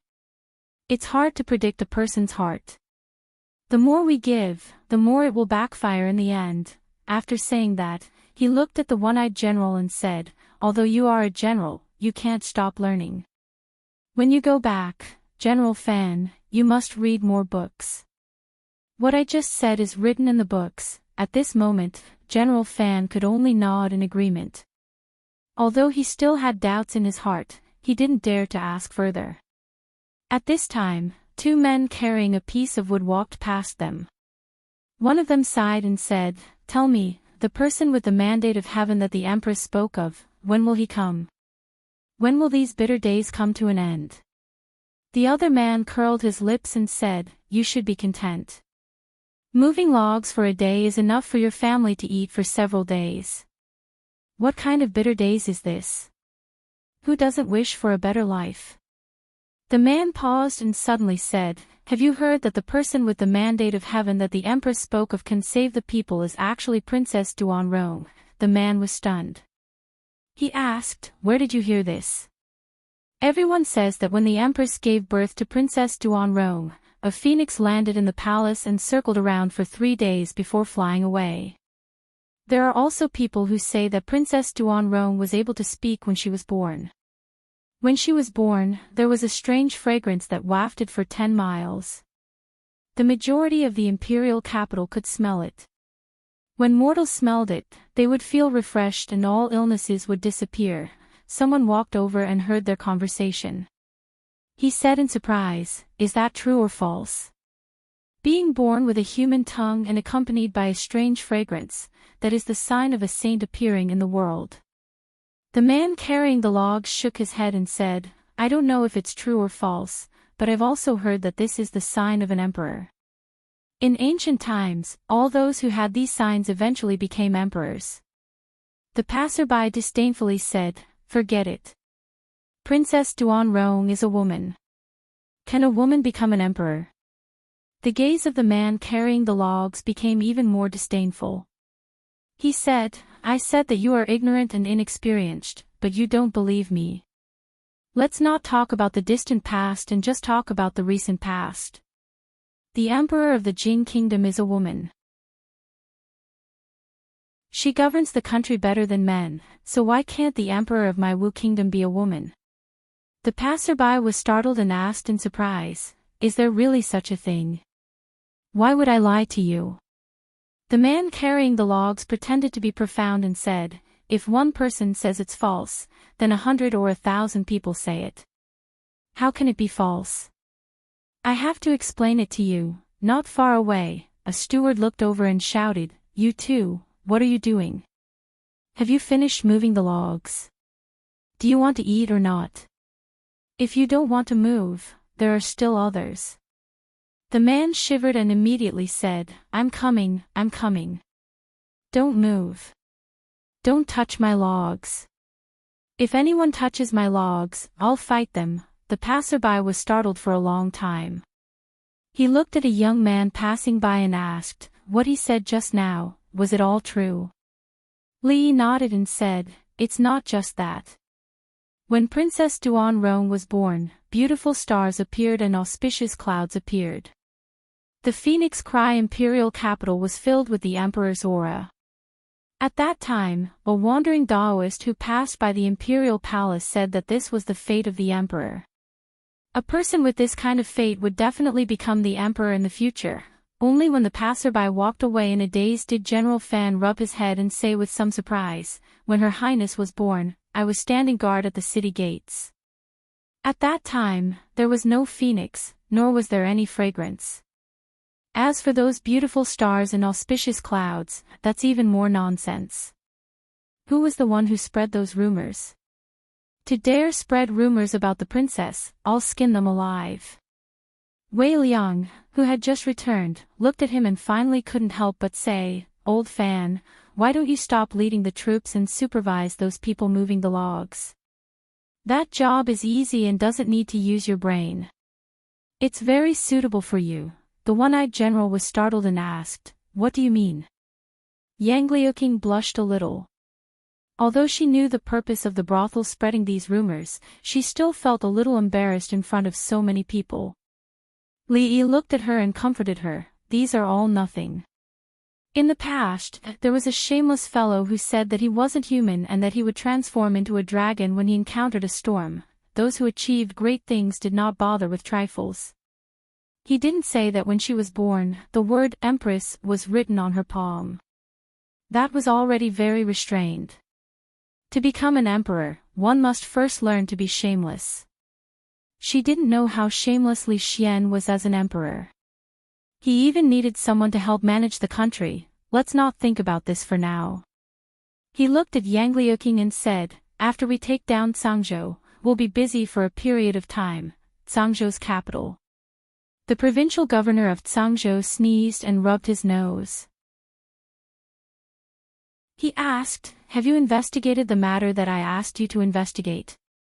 Below, a low-ranking official nodded and said, reporting to Lord, I've investigated everything. That holy religion is nothing more than a group of self-proclaimed chivalrous people. They help the commoners to suppress bandits and distribute food everywhere. They say that they want to punish the powerful and help the people. In troubled times, there were many chivalrous people who lacked a single thought. It was fine as long as they didn't rebel. The provincial governor of Cangzhou relaxed and said, I understand. You can leave. This lowly official takes his leave. The low-ranking official bowed and left. The provincial governor of Cangzhou couldn't help but sneeze again. He rubbed his nose and mumbled, I didn't catch a cold last night. He stood up. For some reason, he had an ominous premonition in his heart. The low-ranking official walked out of the room and into the courtyard. When he brushed past two bailiffs, he raised his hand slightly and extended 3 fingers. Chapter 1085. Early in the morning, the sky was already bright. There weren't many pedestrians on the bumpy and uneven streets of Cangzhou. Cangzhou wasn't a large state to begin with and didn't have a large population. In the past 2 years, because of the increasing bandits and wars, the entire city was half empty. Some people had died, some had fled to other places. The people that remained in Cangzhou were either unable to leave their homeland or had no relatives to go to. Rather than saying they were living in Cangzhou, it was more like they were fighting against the heavens. At a vegetable stall on the side of the street, a woman stopped in her tracks. Carrying a basket, she picked through the vegetables and asked, How much are you selling these radishes? The stall owner sat on the stone steps and raised his head. 2 copper coins per caddy. 2 copper coins. The woman in coarse clothing frowned and said, It was 1 copper coin yesterday. The stall owner glanced at her and lightly said, Yesterday, the officials only charged 5 copper coins for blocking the road. Today, they're charging 10 copper coins. The price of 1 caddy of radishes had doubled. What should have been a month's expenditure would now be used up in half a month. The woman angrily picked up her basket and said, "I'll look at other vendors." She walked one round on the street, and when she returned, her expression had completely collapsed. This isn't drinking blood and eating meat. They're smashing their bones and swallowing them. These days are almost unbearable. Who said it wasn't? The vegetable vendor finally sighed and said, "When Sangzhou was occupied by those rebels, the people were the ones who suffered. Now that Sangzhou has been taken back by the government, the people are still the ones who suffer. When will these bitter days come to an end?" The woman thought about it and said, "That might not be bad. 2 years ago, when Princess Duanrong was in Sangzhou, everything was quite good." Sigh, what a pity. The stall owner seemed to have thought of something and suddenly said, "I heard 2 days ago that Her Highness is going to fight back." The woman put down her basket and said mysteriously, "I also heard that Princess Duanrong has been fated to be an emperor since she was young. Just like the princess of the neighboring Jing kingdom, she will become an empress in the future." The two of them talked mysteriously for a while. The stall owner waved his hand and said, "Sister-in-law, I see that you and I get along quite well. This is all fate. How about this? I'll sell this dish to you at the same price as yesterday. That's good." The woman smiled and said, "Today, I have to pick a little more." She picked a whole basket of vegetables and handed it to the stall owner, saying, "Weigh it." After the stall owner weighed it, he said, "That's a total of 22 copper coins. I'll round it up and give you 20 copper coins." The woman took out her pouch, counted the copper coins, and handed them over to him, saying, "You count them." The stall owner smiled, kicked the money into his pocket, and said, "You don't have to count." "Are you going to lie to me, sister-in-law? All right then, I'll go back first." The woman waved her hand at him. When the stall owner saw her disappear, he immediately put the money back into his pocket and counted again. It did not matter even if he paid 2 copper coins less, because the price of the vegetables was originally 20 copper coins. He added a small change and wiped off another small change. After counting it twice and looking at the 18 copper coins in his hand, the stall owner fell into deep thought. He sighed. The moral degeneration of the world was getting worse day by day, and people's hearts were no longer what they used to be. The simple and honest customs of Sangzhou had been ruined by these people. At this moment, a man who was walking while tightening his belt walked over and asked, "Old Wang, did anyone come to buy vegetables just now?" The young stall owner kicked the money into his pocket, stood up, and waved his hand. He said, "No, but a sister-in-law came. She took a long time to pick vegetables, but she thought it was too expensive and didn't buy any more." Sigh, I don't want to raise the price either, but if I don't, I'll have to hand all the money for these vegetables to the government. Say, why can't they learn from the past Princess Duanrong? The man sighed, looked at him, and said gratefully, "I ate something bad yesterday. Thank you for helping me look after my stall. You're welcome." The young man stood up, waved his hand, and said, "It's nothing." After the young man left, the man counted with his fingers and murmured, "Today is a good day." He cleaned up the vegetable stall early, returned home, and told his wife and children to look after the house well. He walked out of the house, walked around a few streets, and when he arrived in front of the door of a deep residence, he lightly knocked on the door 3 times, and said in a low voice, "Jing Ku assassinates the king of Qin." The door opened, and he walked in, closing it on the way. In the spacious courtyard in front, there were already dozens of people gathered together. Another hour passed, and from time to time, people would come in from outside. At some point, someone counted the number of people. Everyone stood in an orderly manner in the courtyard, and a young man walked out from inside. Everyone bowed and said, "Greetings, Envoy Su. No need to be so polite." The young man waved his hand, and said, "I won't say much nonsense. The guards outside the city are obstructing us." Tonight, our mission is to attack the provincial governor's manor. Our people are already prepared inside the provincial governor's manor. You must remember, we are different from those rebels. After attacking the provincial governor's manor, you are not allowed to rob or kill. If there is a violation, you will be punished according to the sect rules. Yes. Everyone answered in unison. In the provincial governor's manor, for some reason, the Tsangzhou provincial governor kept feeling uneasy tonight. The sky had already darkened. He walked out of the hall and into the courtyard, pacing back and forth anxiously. A figure walked into the courtyard from outside and walked to his side, asking with concern, "Darren, what's wrong?"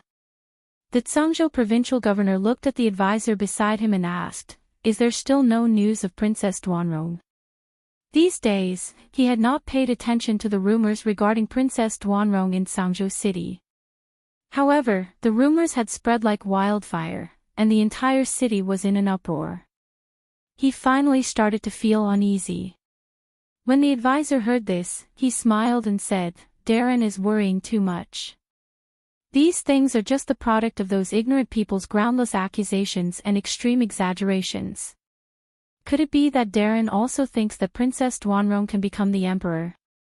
When the Tsangzhou provincial governor heard this, he felt slightly more at ease. He thought and then said, "There are no waves without wind.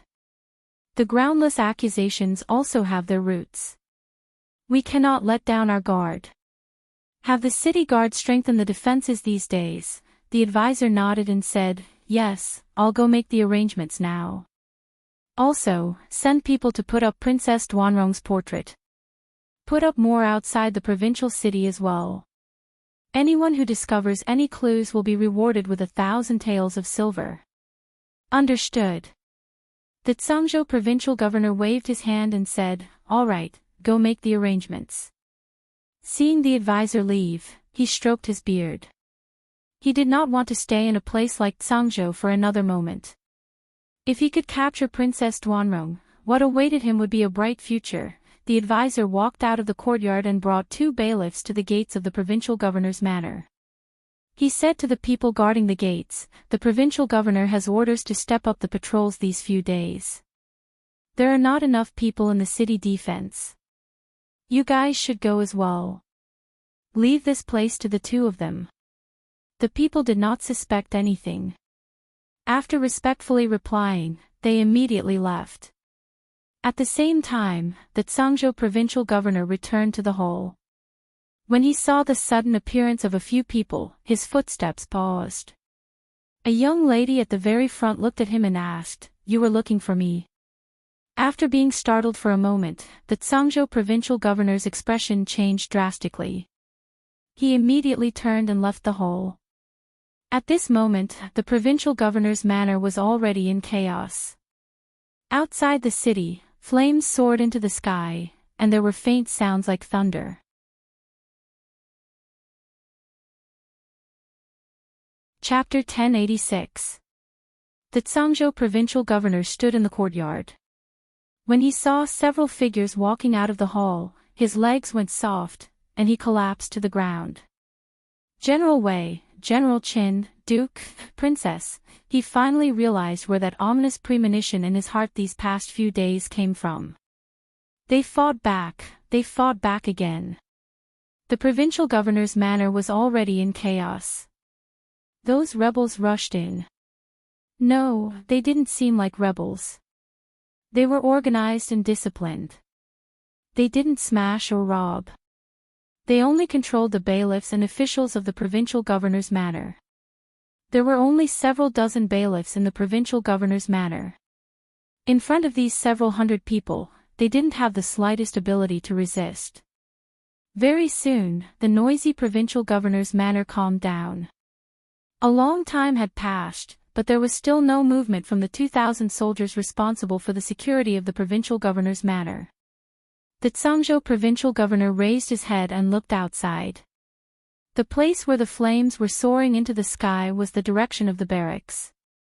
The only explanation was that when the provincial governor's manor was attacked, they were also attacked, and they couldn't even protect themselves. That deafening thunder and flames made him involuntarily recall the tragic scene of corpses strewn all over the Thorns Ridge that night. His entire body trembled like a sieve. Everyone in the provincial governor's manor gathered in one place. Chen-Ching walked over and waved his hand, saying, "Take them away first." Attacking the provincial governor's manor was not difficult at all. The people guarding the gates were their own people, and they had long since familiarized themselves with the terrain and defenses inside. The strong citizens lying in ambush around the provincial governor's manor could catch them off guard in an instant. Wei Liang walked to the entrance of the manor and asked in a loud voice, "How is the situation outside the city?" In the distance, General Fan laughed heartily as he dismounted from his horse and said, "There's heavenly punishment, divine weapons, and 2 captains on our side. Furthermore, there's a surprise attack, working together from the inside and outside. If we still can't win this kind of battle, old Fan, we'll cut off my own head and let you sit on it." He strode in front of Yang Liuqing, knelt on one knee, and said loudly, "Reporting to your highness, I have captured all of Zhangzhou's 2,000 soldiers. Our side has suffered 23 casualties, no serious injuries, and no deaths. In a battle of this level, it was already a miracle that only 20 or so people were lightly injured. However, considering the circumstances of the ambush, the difference in equipment, and the fact that 2 of the 4 lieutenants had defected, the first thing they did when they attacked was to take down the general and the other 2 lieutenants. As a result, the Zhangzhou garrison had no one to command them and was in a mess. This result was nothing to brag about. The thunder and fire outside the city had long since stopped, but within Zhangzhou city, almost no one was sleeping. Be it the commoners or the gentry, all of them had closed their doors. Through the cracks of their doors, they looked at the troops hurrying through the streets. Their faces were filled with worry and panic. They had been rooted in Zhangzhou for many years. How could they not know what this represented? They had seen this scene too many times. Someone had broken through the city gates and occupied the provincial governor's office. Zhangzhou was going to change again. After daybreak tomorrow, this Zhangzhou would no longer be the Zhangzhou of today. They didn't know who had broken through the city, and they didn't know how those people would treat the commoners in Zhangzhou city. They didn't even know what their future would be, but there was one thing that was beyond doubt. Tonight, no one in Zhangzhou city would be able to sleep peacefully. Wei Liang, Chen Qing, Fan Qiao and the others also didn't sleep for the entire night. They were busy dealing with the aftermath and harvesting the fruits of victory. Once they completely took over Zhangzhou, there were even more things that needed to be done. Governing Zhangzhou, expanding the troops, repairing the city walls, defending against enemies that could appear at any time, taking over Zhangzhou city was only the first small step of their great undertaking. The sky had just brightened when some commoners who hadn't slept for the entire night saw through the cracks of their doors that some people were putting up something on the streets. What made them curious was that among these people, there were actually people that they knew from the streets. Seeing these people walking back and forth, someone finally couldn't bear it anymore and opened a small crack in the door of his house. He shouted at the person who was putting up a notice at the end of the street, "Hey, Zhang Depeo, what are you doing? You still dare to go out at this time? Do you want to die?" A man pasted the notice at the end of the street and then jumped up and patted it with all his might. After patting it firmly, he turned his head and looked at the man. He said in astonishment, "Why do I want to die? I'm just putting up a notice. It's not like I'm blocking anyone or hindering anyone. It's not illegal. What notice are you putting up?" The man opened the door wider and asked doubtfully, "Aren't you afraid that the people who entered the city yesterday would capture you? Last night, I saw from the window that they even captured the provincial governor." The man called Zhang Depeo grinned and said, "Capture me? Hee, you don't know who was the one who tied the rope on the provincial governor's body yesterday." The man opened the door wider and asked doubtfully, "What does this have to do with you? Could it be that you were the one who tied the rope?" To tell you the truth, the rope on the provincial governor's body yesterday was tied by a brother beside me. Jean de Peo said with some regret, sigh, if I wasn't busy tying up another dog official yesterday, this good thing would have fallen on my head. What do you mean? The man walked out of the house and looked at Jean de Peo. He asked in astonishment, could it be that you also participated in the rebellion? Who was the one who fought their way in last night? What rebellion? Jean de Peo waved his hand and said unhappily, let me tell you, the one who rebelled was the current dog emperor. He killed my father and big brother. We followed Her Highness to quell the rebellion. If you don't know anything, don't talk nonsense. What did you say? The man was stunned and asked, you said that the one who fought their way in last night was Her Highness? Princess Duanrong is back. Jean de Peo nodded and said, that's right. Otherwise, why would I put up this thing early in the morning when I had nothing to do? The man looked at the notice and asked, what does it say? I don't know what it says. Jean de Peo scratched his head and said, but I heard that Her Highness wants to recruit people to repair the city walls. Meals will be provided and money will be provided. If they follow Her Highness to quell the rebellion, participate in the revolution, and make contributions, they will be given land when they return. While the man was stunned, Jean de Peo stuffed a stack of notices into his hands and said, don't just stand there. If you have nothing to do, help me put up these. I'll treat you to lunch at noon. At this moment, in the streets and alleys of Tsangzhou City, someone held a large paper tube in his hand and walked through the streets, shouting all the way. Recruiting, recruiting. Repairing the city walls at the south gate. 10 copper coins a day. Wages will be paid daily. 2 meals will be provided. Those who are interested can go to the government office to sign up. The number of people is limited. First come, first served. Recruiting, recruiting. Her Highness is recruiting. Join the army today, get your pay tomorrow, and you will be given land in the future. The commoners hid in their homes. They couldn't see the notice, but they could understand the human language. They were shocked. The one who fought their way into the city last night was Princess Duanrong. Her Highness was back. Everyone said that the person with the mandate of heaven was coming. Could it be Her Highness? Yes, it must be. When Princess Duanrong was born, she was protected by a phoenix. Even the stars in the sky said that she didn't have an ordinary life. She was blessed by God. Wasn't this the person with the mandate of heaven? They didn't believe in the government or anyone else, but they believed in the princess. They prayed to the stars and the moon every day, hoping for this day. They hoped that Her Highness would come back to save them. An old man pushed open the door and walked to the street. He stopped a soldier who was holding a paper tube and asked with a trembling voice, "Is Her Highness back?" The soldier nodded. The old man sat on the ground and cried, "Her Highness is back. We've been waiting for Her Highness to come back." More and more commoners walked out of their homes and onto the streets. They looked at the notices in the city and looked at each other in confirmation.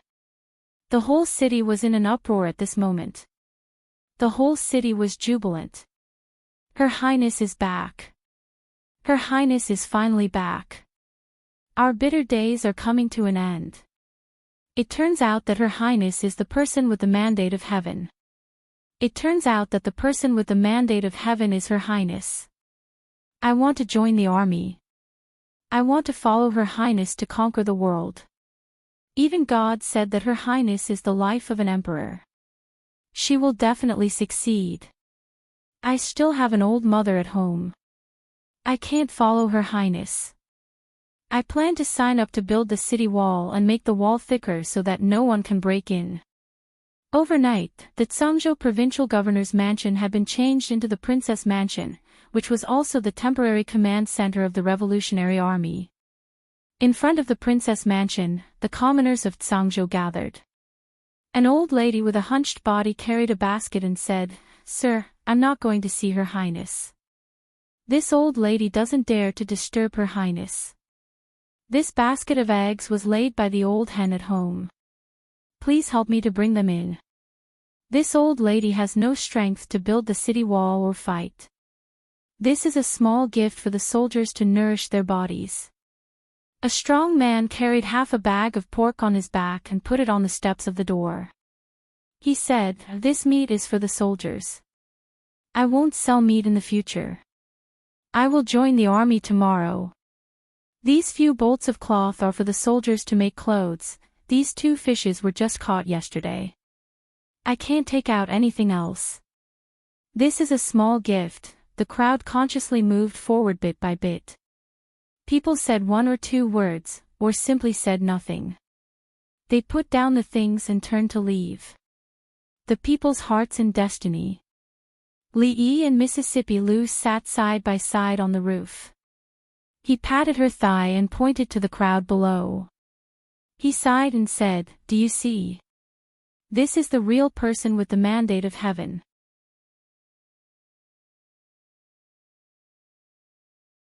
Chapter 1087. The status of Yang Liuqing in the hearts of the Zhangzhou people was far beyond Li Yi's expectations.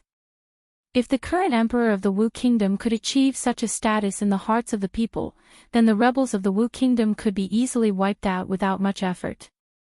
This, of course, had something to do with the policy of being close to the people during her 2 years in Zhangzhou.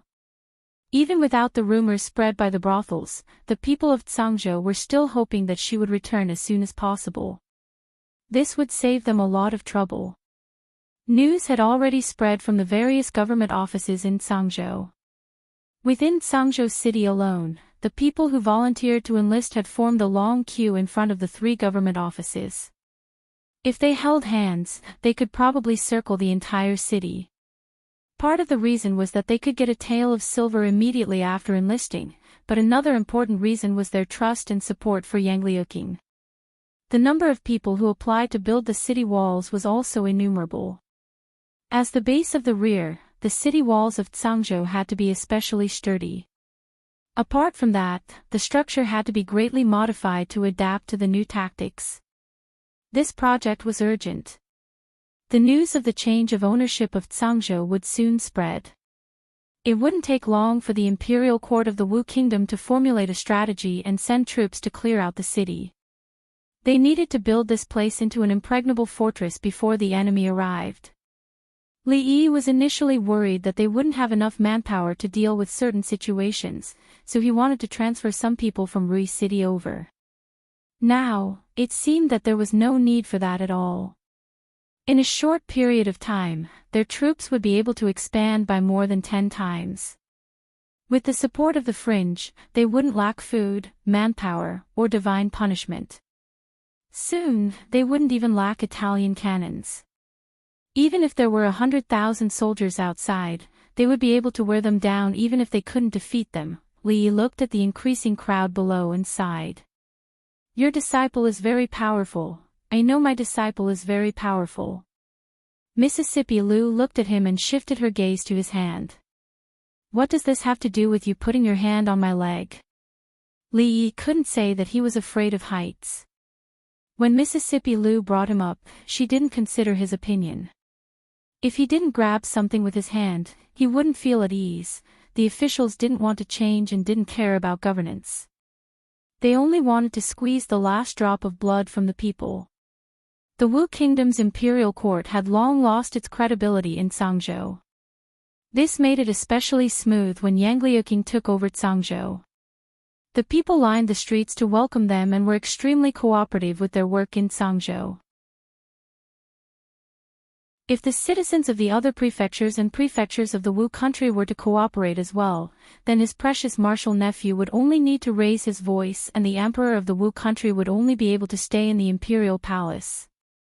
He might even be killed in his sleep by some eunuch or palace maid. Of course, revolution couldn't be imagined. It had to be done step by step and be down to earth. Li Yi put his hands behind his head and lay down. Looking at the rare blue sky in winter, he suddenly asked, "Rui, after we defeat the imperial court of the Wu kingdom and Yang Liuqing becomes the empress, what are your plans? Mississippi Lou had already realized her dream of becoming the king of bandits. Even her disciple was about to realize her dream of becoming a king. The only two things in life that hadn't been fulfilled was that as a martial artist, she hadn't become a martial arts master yet. As a woman, she hadn't found the man she could rely on for the rest of her life. The former was an illusory realm that could only be encountered and not sought. It could only be left to fate. The latter couldn't be forced, couldn't be found, couldn't be begged. Although it couldn't be forced, there was an old saying that said, "I've been looking for him in the crowd for thousands of times, but when I suddenly look back, he's in the dim light." It made some sense. Mississippi Lou thought for a while and lay down beside him. She said, "In this world, there are still many places that I haven't been to. Maybe I'll go for a walk alone, wearing fresh clothes and riding a horse, holding a sword." Since the Lantern Festival that year, Mississippi Lou's literacy level had soared at a terrifying speed. She didn't know many words, but now she could casually recite poems and idioms, sometimes quoting from the classics. Even he had to think about it to understand. Now, she was wearing fresh clothes and riding a horse, holding a sword, and seemed to be changing into a literary heroine. Mississippi Lou looked up at the sky and said, "What about you? Are you going to get to know another princess of the Chi Kingdom?" "Why would I get to know a princess of the Chi Kingdom?" Lee glanced at her and said, "When things here are over, I'll go back to the capital, and then what?" "And then?" "That's not the point. Where were we just now? How can you travel alone with a sword? Jianghu is dangerous, and it's too dangerous for a girl to travel alone." On the roof, Li Yi and Rui were talking about life, dreams, and romantic things. In the conference room, Yang Liuqing was already discussing the next step of the plan with the higher-ups in the army. Prime Minister Wang stood up and walked to a small board. He said, "Now that we've taken over Tsangzhou and purged most of the bandits in the city, the conflict between the people, the government, and the bandits has been eliminated. However, for the people, the most important thing is land, the means of production, and the conflict with the rich and powerful landowners. Jiang of Silla's suggestion is that we can't kill them all at once. We should attack some of them and draw some of them to our side." After the old man with the surname Wang finished, Wei Liang stood up and walked to a huge map. He pointed at the area around Tsangzhou and said, "These 5 provinces are very close to Tsangzhou. Among them, Nanzhou is an important military town with more than 10,000 soldiers. The other 4 provinces can also gather nearly 10,000 soldiers. In other words, when the news from Tsangzhou reaches the imperial court, we may be surrounded and attacked by 20,000 soldiers. A revolution can't be built in one place. We have to defend Tsangzhou, but we also need to expand the war as soon as possible. We need to unite all the rebel forces in these 5 provinces and create even more chaos. The news from Tsangzhou will soon reach the imperial capital. We don't have much time left." November of the 4th year of Wu Yuan. Everyone in Tsangzhou was a soldier. Her Highness had entered Tsangzhou half a month ago. Although most of the people had been waiting for this for a long time, there was no doubt that the imperial court would not ignore this. They would soon face the imperial court's purge. Before this, they needed to build the city walls even thicker, taller, and sturdier. Only then would they be able to stop the incoming enemies. The notice personally written by the former prime minister had already spread throughout Tsangzhou. The current emperor had killed his brother and father, ignoring the will of the heavens. He had already lost the virtue of an emperor. He had also caused the entire Wu kingdom to fall apart, and rebels were rising everywhere. He was no longer fit to be an emperor. At this time, the emperor's star had fallen, and the celestial phenomenon had given a warning. Princess Duan Rong had followed the will of the previous emperor and raised troops to suppress the rebels. This notice had been pasted throughout the streets and alleys of Tsangzhou within half a day. It was also spread by storytellers in the brothels and gradually spread to even further places. In the great hall within the palace walls of the imperial capital of the Wu Kingdom. Pa! The martial emperor's face was ashen. In front of the hundreds of officials in the imperial court, he suddenly threw down a memorial. The notice contained within the memorial landed next to the feet of an official. I really have a good sister. Pass down my order. Order the governor of Nan province to be the great general of white cavalry. He will lead the troops guarding the 5 provinces and immediately set out to recapture Zhangzhou. He looked down with a sinister gaze and gritted his teeth. At all costs.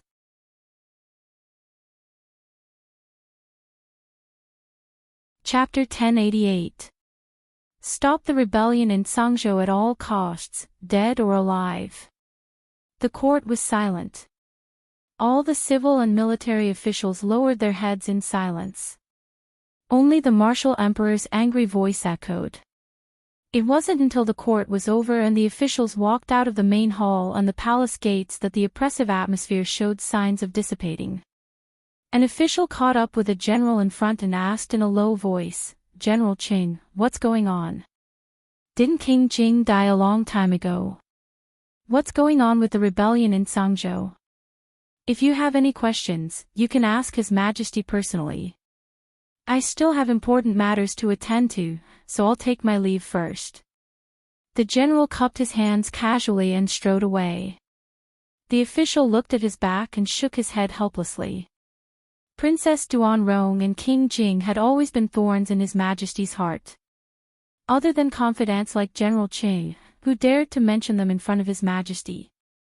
No matter how many people in the Wu Kingdom rebelled and proclaimed themselves as kings, they were still rebels. However, Princess Duanrong and King Jing were different. They were of the same origin as His Majesty and were both legitimate members of the Wu Kingdom. Justice stood on their side. His Majesty was afraid. After 2 years, Princess Duanrong had made a comeback.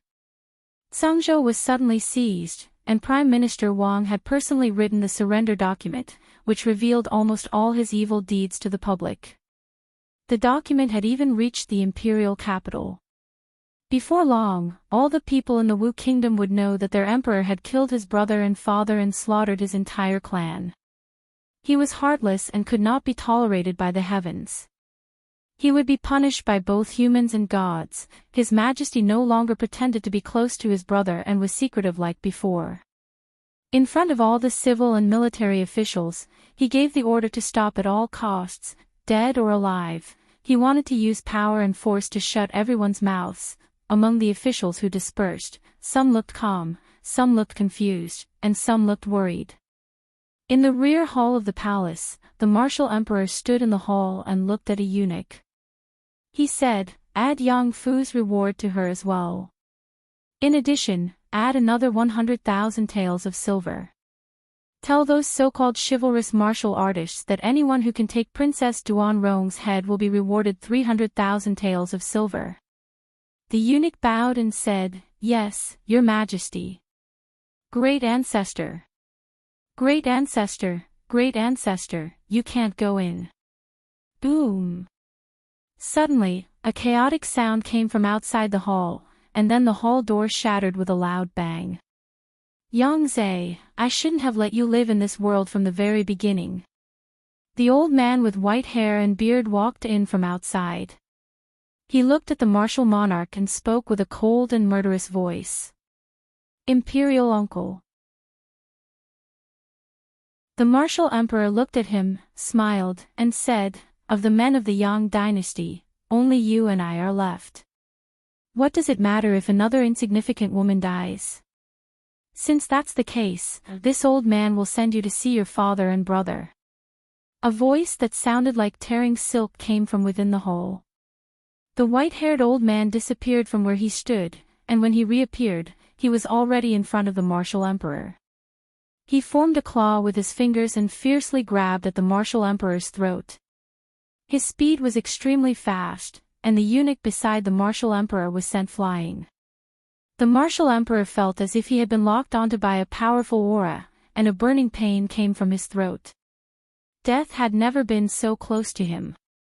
A trace of fear appeared in his eyes, as well as a trace of anxiety. Bang! After a muffled sound, the martial emperor took a few steps back and fell to the ground, gasping for breath. A silhouette appeared where he had been standing a moment ago. It was an old woman with a head full of white hair, but there were not many wrinkles on her face. She reached out a hand and grabbed the white-haired old man's wrist. When the martial emperor saw that the old man was stopped, he panted and laughed at the same time. His laughter grew louder and louder. Imperial, Imperial Uncle. Aren't you a master? Aren't you invincible? Kill me, I'm right here, come over. The old man's expression finally changed when his wrist was grabbed. Grandmaster, this old woman was also a grandmaster. He looked at her and asked with a frown, who are you? Why are you interfering in the affairs of the imperial family? The old woman's expression was calm. She let go of his hand and said calmly, he still owes me one thing. You can't kill him. The old man's expression became calm. He did not know where Yangtze had found this master, nor did he want to know. He looked at her and said, if that's the case, then let's see if you have the ability to do so. As soon as he finished speaking, his body flickered and went straight for the martial emperor behind the old woman. Bang! Another muffled sound came from within the hole. The old woman's figure was even faster than him. She appeared in front of the martial emperor and blocked his path once again. The smile on the martial emperor's face became even wider, and he said mockingly, Imperial Uncle, if you don't hurry over, I'm afraid you can only collect the corpse of your most beloved Princess Duanrong. The white-haired old man stood where he was, but he no longer attacked. Instead, he looked at the old woman with a bewildered and uncertain gaze and asked, pursuing Shadow. Who are you to Su Tian? You know Su Tian. The old woman's expression changed for the first time. Her voice suddenly rose, and it even sounded a little sharp. This pursuing shadow movement technique was created by that old man when he was young, and it was also the thing that he was most proud of. He often bragged about it, and he treated it like a treasure.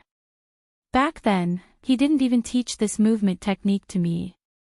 The white-haired old man looked at him and said in a slightly slow tone, he actually passed this movement technique to you. Could it be that you're a disciple that he took later on? The old woman didn't answer him. After the initial excitement, her emotions had already calmed down, and she asked, are you very familiar with Su Tian? The white-haired old man said, when we were young, we could be considered to be close friends. The old woman's gaze was blank as she muttered, close friends? Back then, the two of us were only a step away from becoming a grandmaster. We made a bet on who would be the first to break through that barrier. When the white-haired old man recalled the past, he didn't notice the resentment and jealousy in the old woman's voice at all. He was still talking non-stop. Back then, my cultivation level was even higher than his. He was indignant in his heart, and in order to win against me, he cut off all distracting thoughts, abandoned everything, and went into closed-door training for several years. The old woman closed her eyes and muttered, in order to win against you, he cut off all distracting thoughts, abandoned everything, and went into closed-door training for several years. She deliberately emphasized the words cut off and abandon. The old man nodded, and then asked doubtfully, since you're his disciple, did he never mention me to you? As soon as he finished speaking, his expression suddenly changed. He raised an arm, clenched his other hand into a fist, and suddenly punched forward. Bang! His body flew backward, and a trace of blood flowed from the corner of his mouth. He glared angrily at the old woman, who also spat out blood, and said angrily, are you crazy? The old woman didn't speak, and what responded to him was an attack that was even fiercer than before. Crazy woman, crazy woman. Stop, if this goes on, both of us will only suffer. Stop, I know Su Tian, I know Su Tian. Ever since he arrived at the Wu Kingdom, Su was often in a daze, as if he was immersed in some kind of memory. He didn't say anything, and Li Yi was too embarrassed to ask. He had been sitting there alone for a long time, and the meat on the drumstick had been eaten clean by him. Even the bones were full of teeth marks.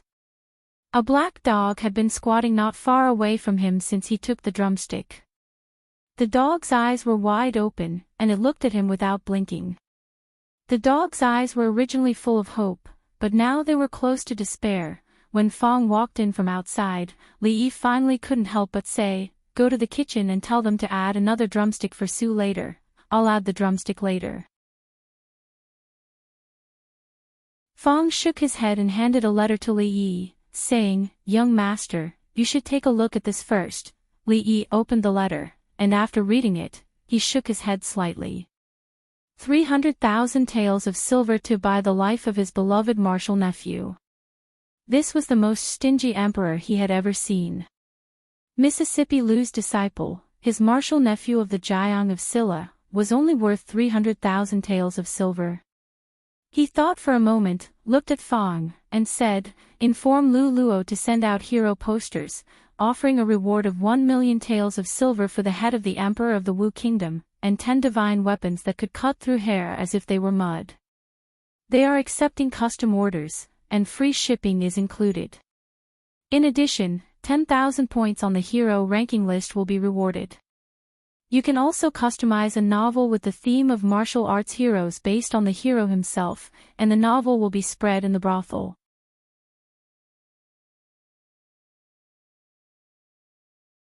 Chapter 1089. In the past 2 months, Nanzhou, Linzhou, Yunzhou. These 5 states have been mobilizing their troops frequently. Our spies have reported that the military governor of Nanzhou has been temporarily appointed as the Great General of Cavalry. They want to gather the troops of the 5 states and take down Cangzhou in one fell swoop. Wei Liang stood in front of a huge sand table.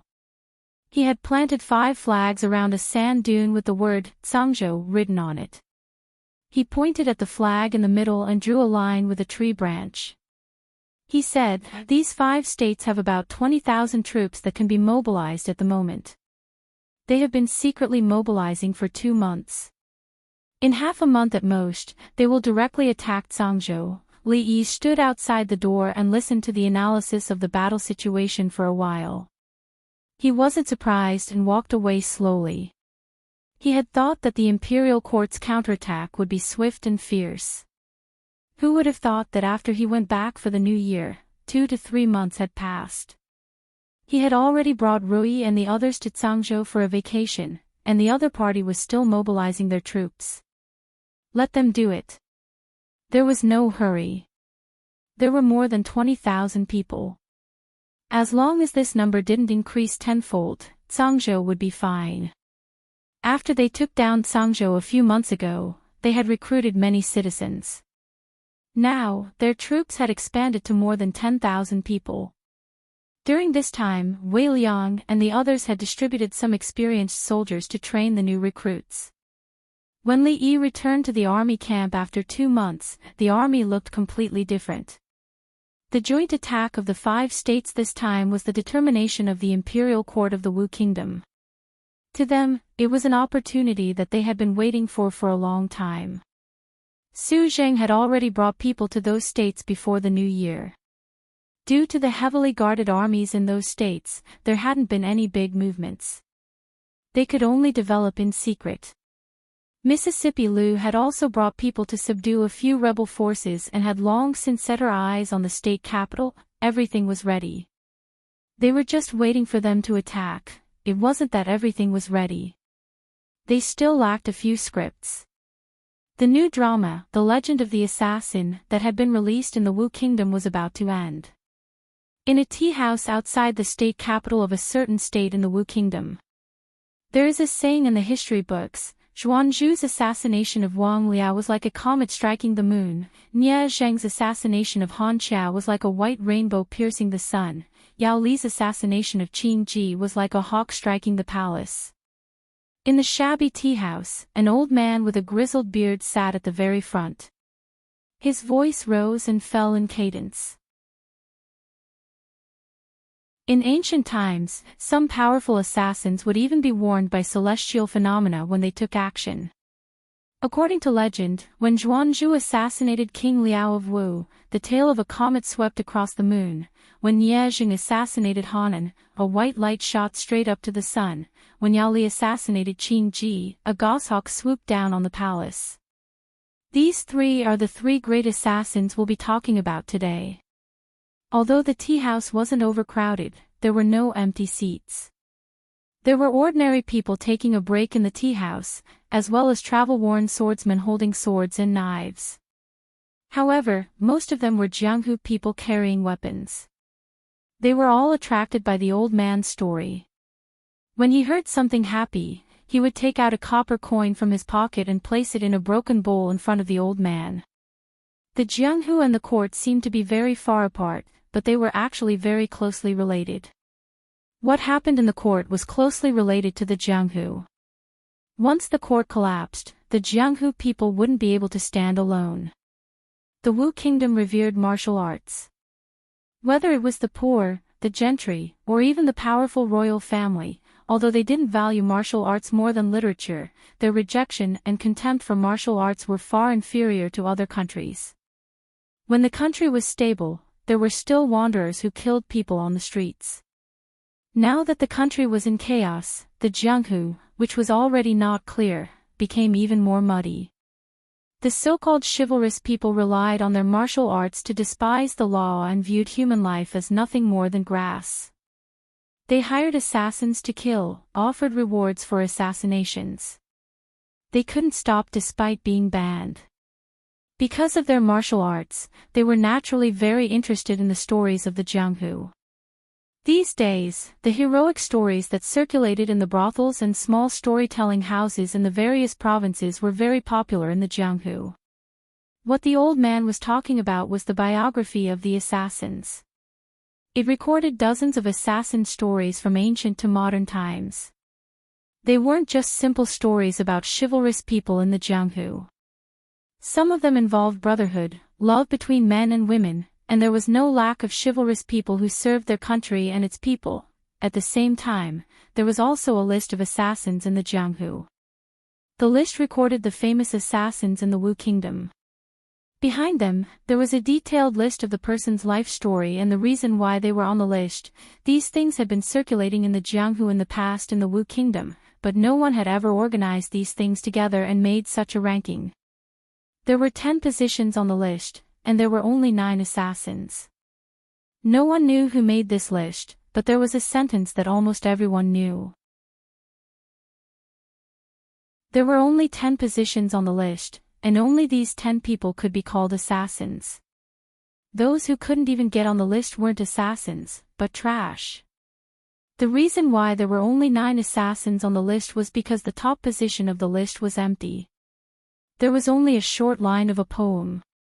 Guests of Zhao wear tassels, bright as the frost and snow of the Wu hook. The silver saddle shines on the white horse, galloping like a shooting star. Kill a man in 10 steps, unstoppable for 1,000 miles. When the matter is done, leave with a brush of the robe, hiding your identity and name. This was a poem that described chivalrous people. It was said that in ancient times, there were many chivalrous people in the land of Yan and Zhao.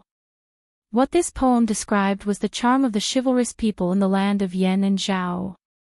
The hat was decorated with tassels, and the sword was as bright as the frost and snow of the Wu hook. The silver saddle and the white horse reflected each other, galloping like a shooting star. Within 10 steps, kill a man, 1,000 miles pass, unstoppable.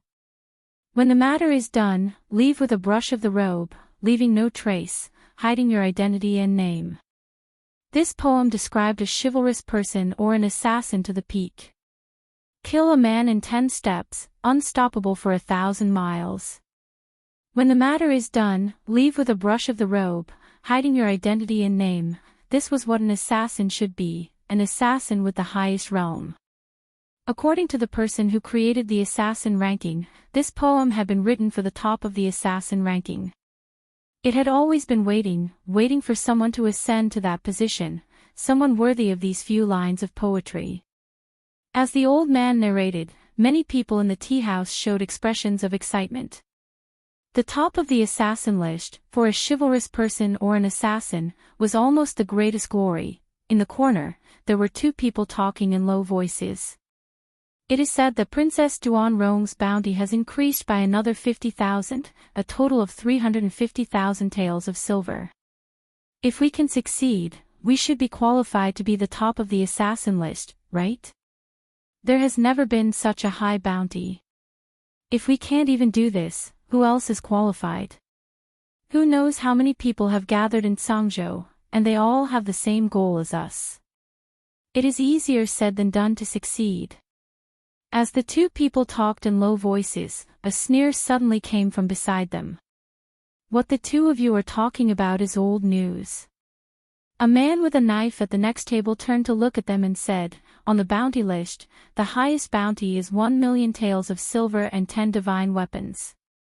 To be favored by a storyteller, to help you become famous, to receive guidance from a grandmaster, and to be able to ascend to the top of the assassin list in one go. You two must not pay attention to current affairs, right?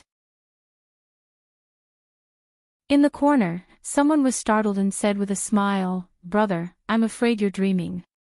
1,000,000 taels of silver, 10 divine weapons, and guidance from a grandmaster. Whose head is worth so much silver? You must have met a swindler, right?" The other person nodded and said, "Everyone knows that this bounty on Princess Duanrong was actually inspired by the current emperor.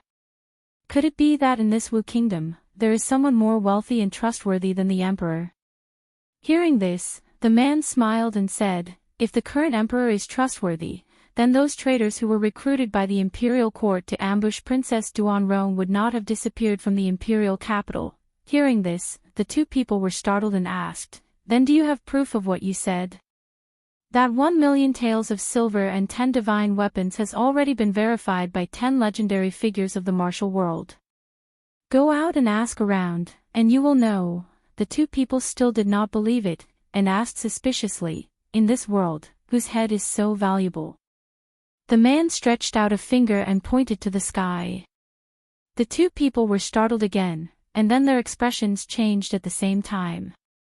One of them had a terrified expression and asked, "Who has eaten the heart of a bear and the heart of a leopard to dare to assassinate the emperor?" Let's stop here for today. In front, the old man tidied up the stall and said, "Tomorrow, we will talk about Jingku assassinating the king of Qin." He waved his hand and said, "Same old time, same old place. We will not leave until we see each other."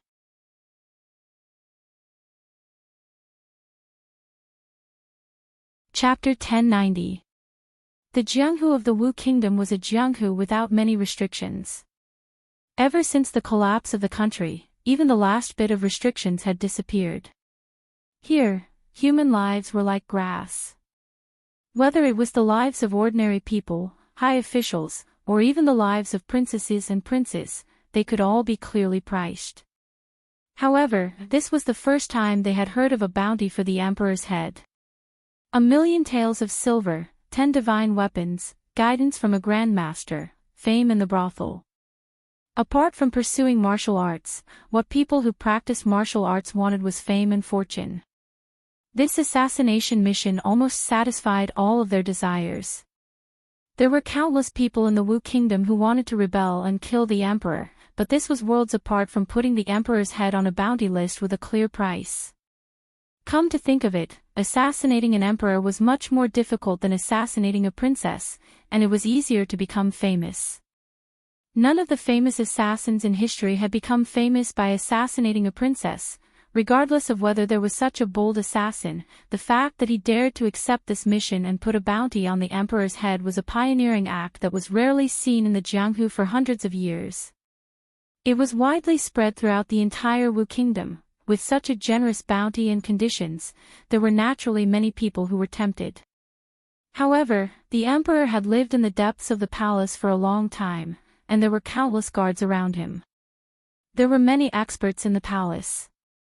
Without the strength of a grandmaster, it was easier said than done to sneak into the palace and assassinate him.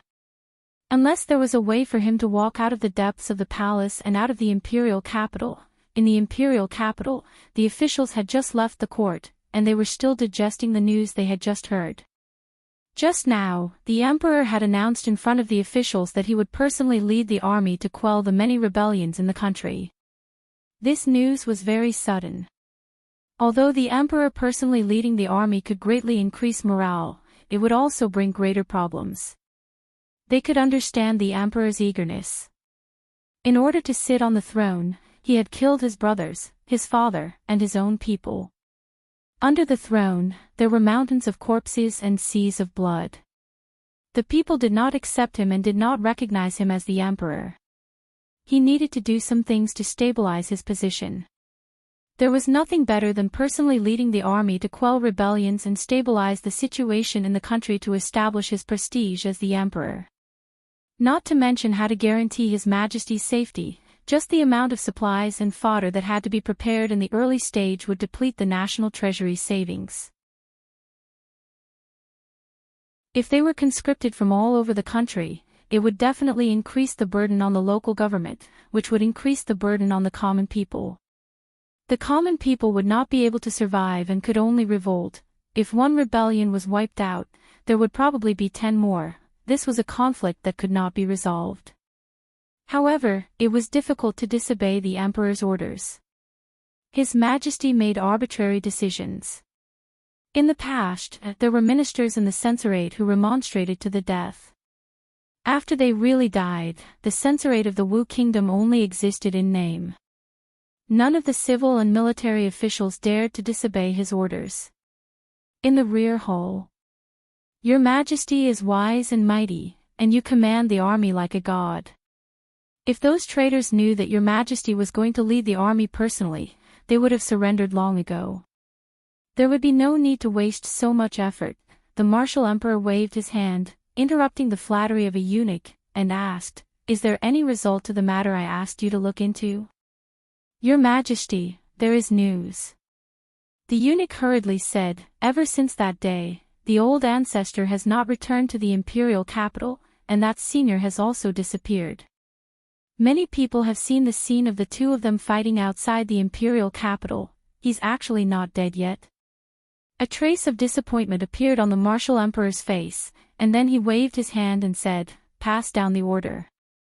The things that I need to personally go to the Imperial Household Department, prepare them as soon as possible." "Yes, Your Majesty," the eunuch bowed and replied. Before he could retreat, another eunuch ran in panic and said in panic, Your Majesty, the martial emperor frowned and asked, "Why are you so flustered?" The eunuch knelt on the ground, trembling as he handed over a letter, and said, This is the news that reached the imperial capital today." The martial emperor stretched out his hand to take it, tore open the envelope, and looked at it. Not long after, his face became completely gloomy. He tore the letter into pieces and said angrily, Treacherous, who issued this bounty, who did it?" He was so angry that his entire body was trembling, and he roared, Investigate this thoroughly. If I really want to hack this person into pieces, I will execute his entire family." The dignified monarch of a country was actually placed on the bounty list, and his head was worth 1,000,000 taels of silver, and 10 pieces of scrap metal. This was a humiliation that he would never be able to wash away in his lifetime. The eunuch trembled and said, "Your Majesty, I've already investigated. That person did not leave his name, nor did he leave any clues. Trash. What use do I have for trash like you?" The martial emperor waved his hand and said, "Men, drag him out."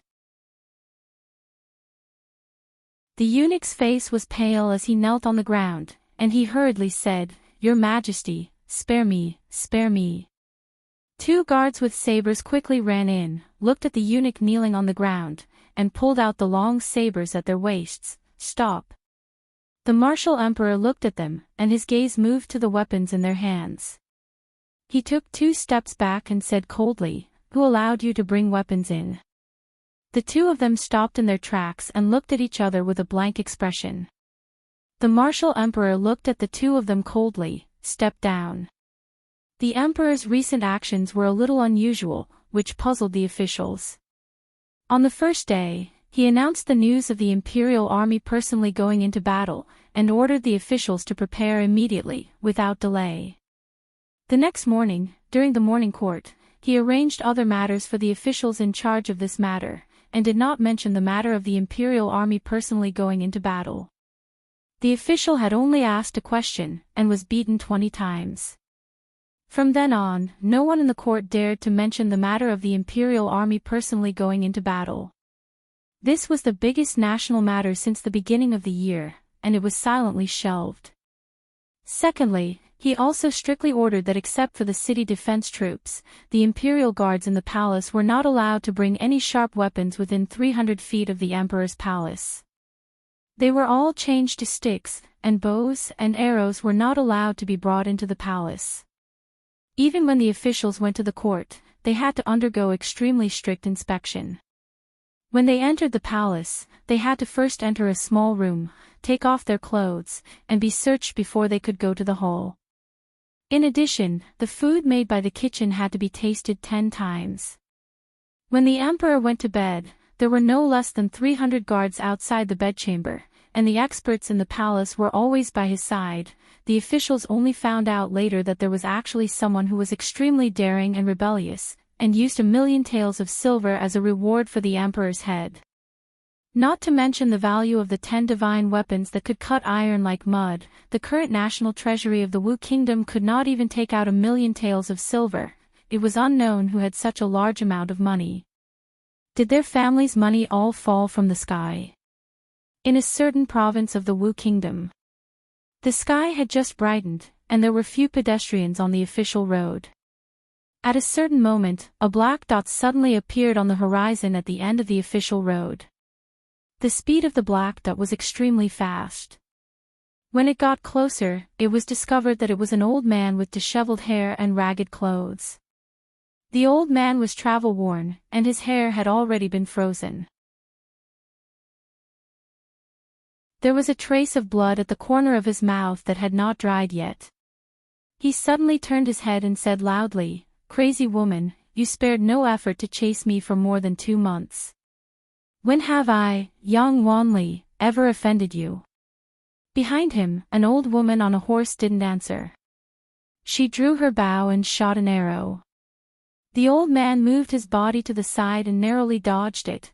At this moment, the depression in his heart had reached its peak. This old woman's martial arts were on par with his, but she was an out-and-out crazy woman. When she fought, she would not care about the consequences. She would injure herself and hurt the enemy 1,000 times. Even if he could defeat her, he was afraid that his cultivation level would drop, and his foundation would be destroyed.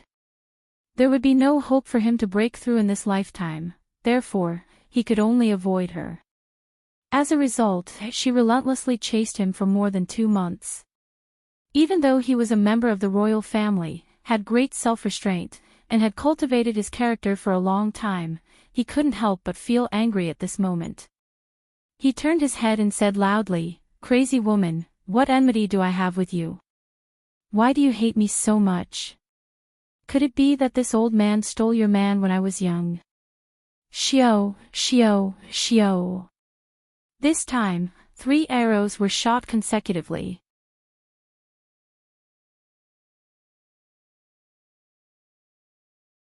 Chapter 1091.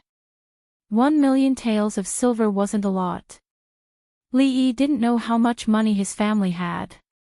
Ruoqing was the housekeeper of the family. She was in charge of the operations of the brothel and the shop. If there was a need for money, she could withdraw it directly from the accountant. If he could solve the problem of the Wu Kingdom with 1,000,000 taels of silver, it would be a great deal. Unfortunately, the emperor of the Wu Kingdom was holed up in the palace. The palace was heavily guarded and had many experts. No matter how powerful an assassin was, it was unlikely that he could succeed in such an environment. Li Yi didn't pin his hopes on those martial arts heroes. Even if he couldn't buy the head of a martial emperor, it was enough to disgust him. Su Zheng, who was in the Nanzhou, had just sent news yesterday that the governor of the Nanzhou had gathered more than 20,000 troops from the surrounding 4 prefectures and counties. He had also prepared provisions and supplies. He wanted to take down Cangzhou in one fell swoop and would immediately send troops. The Nanzhou wasn't far from Cangzhou. If they marched urgently, they would arrive in 3 days. If they weren't in such a hurry, they should arrive in 5 days. Wei Liang and the others were already discussing the tactics to face the enemy. In terms of numbers, they only had half of the enemy's troops. But in terms of strength, these 10,000 people were equivalent to an army of tens of thousands. What they needed to do was to achieve victory with the least losses. Of the 73 prefectures of the Wu Kingdom, more than half were still under the control of the Wu Kingdom's imperial court. They only occupied the small Cangzhou. There was still a long way to go. If they were to face 20,000 troops, they would have to pay a heavy price to win. How could they fight in the future? Everyone was very busy recently. As the chief commander of the defense of the city, Wei Liang needed to discuss with his subordinates to formulate a strategy to deal with the enemy. Old Man Wang was busy fleecing the landlords and old money bags. To a certain extent, he had to redistribute the production materials. He also had to appease the village gentry who had become restless after being fleeced and not cause more chaos. In addition, he had to select some educated and capable people to manage the grassroots troops. Rebelling was not as simple as fighting and killing. It was a very complicated and tedious task. Fortunately, Yang Liuqing had a group of reliable leaders by his side. Otherwise, the troops that they had painstakingly built would have collapsed from within before they could even reach the imperial capital. After lunch, Li Yi and Rui Ruoqing went out for a walk. Cang Prefecture was different from Shu Prefecture and Rui City. The people here had suffered from the chaos of war and knew how difficult it was to achieve peace. In front of a great enemy, almost everyone in Cangzhou City was a soldier. The citizens did their best. Even if they could not personally participate in the battle, they helped to move the black logs and rolling stones to the city walls. On the streets, people were rushing. Compared to Shuzhou and Rui City, it was a different kind of liveliness. Rui and Ruoqing preferred peace and quiet. They probably didn't like this kind of liveliness. What they liked was to settle down in a place and live a simple and stable life. Or they could abandon worldly affairs and be together as a family. They could go anywhere. For the past few years, he had made them run all over the place with him. Ruoqing had also inexplicably become the empress and shouldered an even heavier burden. It was really difficult for them. If they could conquer the 5 prefectures this time, Yang Liuqing would be able to thoroughly establish a foothold in the northwest of the Wu Kingdom. Apart from the imperial court, they would be the greatest power in the Wu Kingdom. Unless the imperial court of the Wu Kingdom mobilized all of its military forces and gathered hundreds of thousands of soldiers to encircle and annihilate them in one fell swoop. Otherwise, no one would be able to do anything to them. After this, he could completely relax. The situation in the 5 prefectures was stable. Mississippi Lu also didn't need to worry about her precious disciple anymore. Cang Prefecture's military camp. Wei Liang had just received a secret letter. After he opened it in front of everyone, he said in a low voice, "News from Nanzhou. The enemy will fall into the trap in 5 days. Inform the entire army to prepare for battle." Nanzhou, in front of the capital. A general wearing armor rode on a horse. A deputy general beside him dismounted and knelt on one knee. He cupped his hands and said, reporting to the general, "General Zhang is leading a vanguard of 2,000. They are escorting the provisions and are already 30 li away. Depart." The general nodded. He turned his head and said in a low voice, "Follow me to suppress the traitors. Suppress the traitors. Suppress the traitors. Suppress the traitors." The army of 20,000 stood neatly behind him and shouted in unison. Their voices echoed several li away and could be clearly heard throughout Nanzhou City. The provincial governor of Nanzhou stood on top of the city wall and watched the army of 20,000 gradually leave. A trace of worry appeared on his face. He murmured, "This time, all the cities of Nanzhou and Lin province have sent out their guards. The city defenses are empty. If the traitors take advantage of this weakness to invade, what should we do?" An official beside him smiled and said, "Lord Provincial Governor, you worry too much. Those traitors are nothing more than a motley crew. They are just showing off their might outside the capital. How would they have the guts to attack the capital? What's more, the largest group of traitors in the east only has a little more than 1,000 people. With how sturdy the capital is, without 50,000 soldiers, how could they easily break through?" The official looked down and said, "Unless the city gates can be opened from the inside, even so, we can't let our guard down." The provincial governor of Nanzhou nodded and said, "Even if that Song province is breached from the inside, we can't let our guard down. In the next few days, have people step up the patrols. Send more people to the city gates to guard against those traitors." This lowly official understands. Although Nanzhou was not located in the hinterland of the Wu Kingdom, it was not as remote as Tsang province. The lives of the common people were slightly better. At the city gates, the army of 20,000 had just set out. The common people had retreated several li. Only after they had left did the city gates return to their usual order. Pedestrians and peddlers poured in from outside the city, appearing somewhat disorderly. After being reprimanded by the guards at the city gates, they obediently lined up and entered the city in order. When a man carrying firewood entered the city gates, he accidentally tripped. The firewood on his back scattered all over the ground. He hurriedly bent down to pick it up. "Do you know how to walk? Hurry up and pick it up. Don't block the way." A guard walked over while cursing. He bent down to help him pick up the firewood.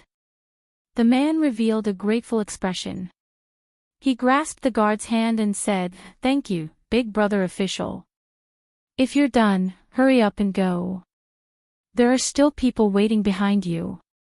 The official waved his hand and turned to leave. After the man carrying the firewood left, the city gates returned to normal order. The official returned to his original position. He tilted his head slightly and met the gaze of his comrade beside him. He moved half a step to the side and handed a piece of paper to him from behind. "East of Nanzhou, in a certain mountain. Ever since the collapse of the Wu Kingdom, heroes had risen. Some were powerful enough to occupy a city or a province. The weaker ones could only occupy a small county and were easily exterminated by the imperial court. Thus, most people had no hope of occupying a city and could only become roving bandits, plundering everywhere. In this mountain forest east of Nanzhou, there was a force of about 1,000 people. Relying on the advantage of the terrain, they had withstood the encirclement and suppression of the government several times. After taking root here, they became the largest group of bandits in the vicinity of Nanzhou. The leader of this group of bandits called himself the Roaming King. His name was extremely resounding in the vicinity of Nanzhou, enough to stop children from crying at night. But at this moment, this Roaming King, who was also a well-known figure in the eyes of the Nanzhou government, did not seem like the king of a mountain at all. With a flattering expression, he looked at the young woman sitting above and asked, "Big sister, the garrison of Nanzhou has just set off. The city is empty. When do we make our move?"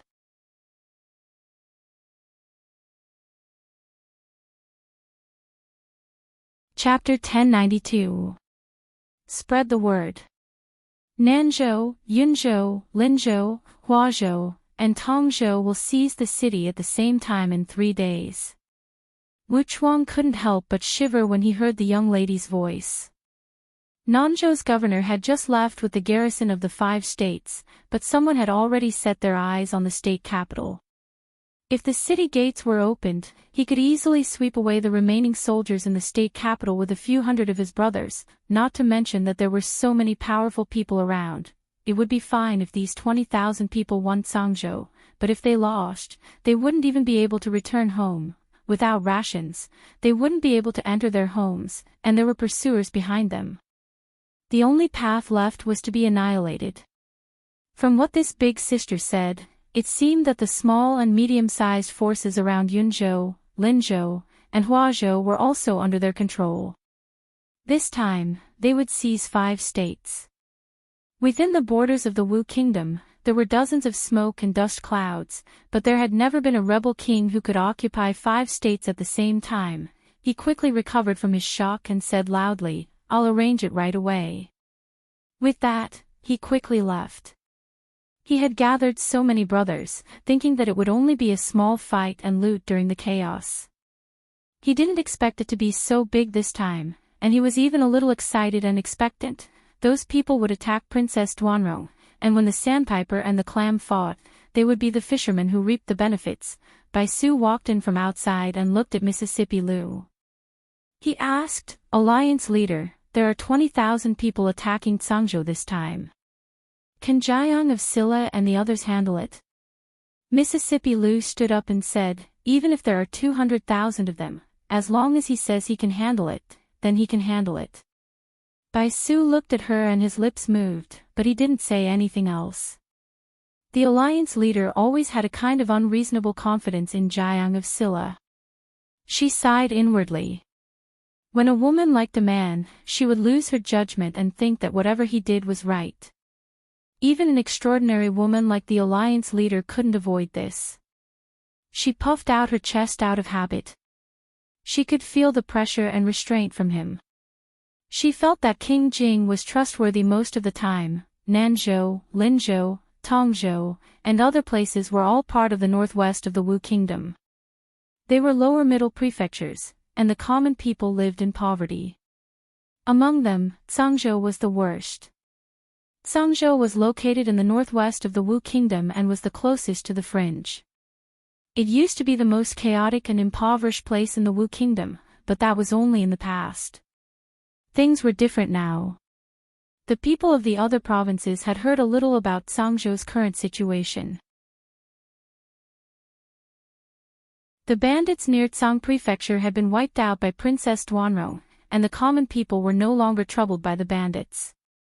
The rich families who had caused trouble for the common people in Cangzhou City were also purged one by one. The government offices of the various counties were thoroughly cleaned up. If the common people had any grievances, they could appeal at any time. In addition, Princess Duanrong also provided the poor commoners with the opportunity to work and reduce taxes. If someone volunteered to join the army, they would receive a generous compensation.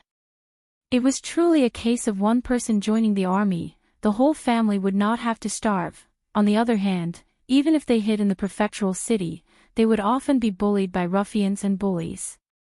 If they lived outside the prefectural city, it would be even more precarious. Every day they could live was a day of gain. Not only did the poor commoners suffer from the bullying of the rich families, but the government's tax system was also exceptionally strict. Every few days, there would be additional reasons to tax the common people. The common people were suffering unspeakably, but they had no one to complain to. 2 years ago, when Princess Duanrong had taken over Cangzhou, they had already envied the lives of the common people in Cangzhou. After 2 years, Princess Duanrong had made a comeback, and their lives were even worse than those of the common people in Cangzhou. This time, the governor had led 20,000 soldiers to attack Cangzhou. Although they didn't know what the outcome would be, many of the common people even hoped that they would be defeated. Princess Duanrong would then take advantage of the victory to pursue them and take over Nanzhou and Linzhou. Their lives would be 10 or even 100 times better than their current lives. At night, at the eastern city gate of Nanzhou's prefectural city. All of you, keep your spirits up. The provincial governor has ordered that if anything goes wrong in the next few days, be careful of your heads. When a military officer passed by the city gate, he gave a few words of warning to a group of guards before turning to leave. A guard curled his lips and muttered, "Why is he so fierce?" He married his sister to the governor as the 7th concubine to obtain such a position. A vile person intoxicated by success, a person beside him reminded, be quiet. If he hears you, you won't be able to bear the consequences. We haven't been paid for a few months. Our family is almost starving. When will these days end? The guard leaned against the wall and yawned. He sighed and said, I hope that Her Highness the Princess can fight her way in. Yesterday, I heard from the people outside that if one follows the princess as a soldier, they will immediately receive silver. 1 tael of silver.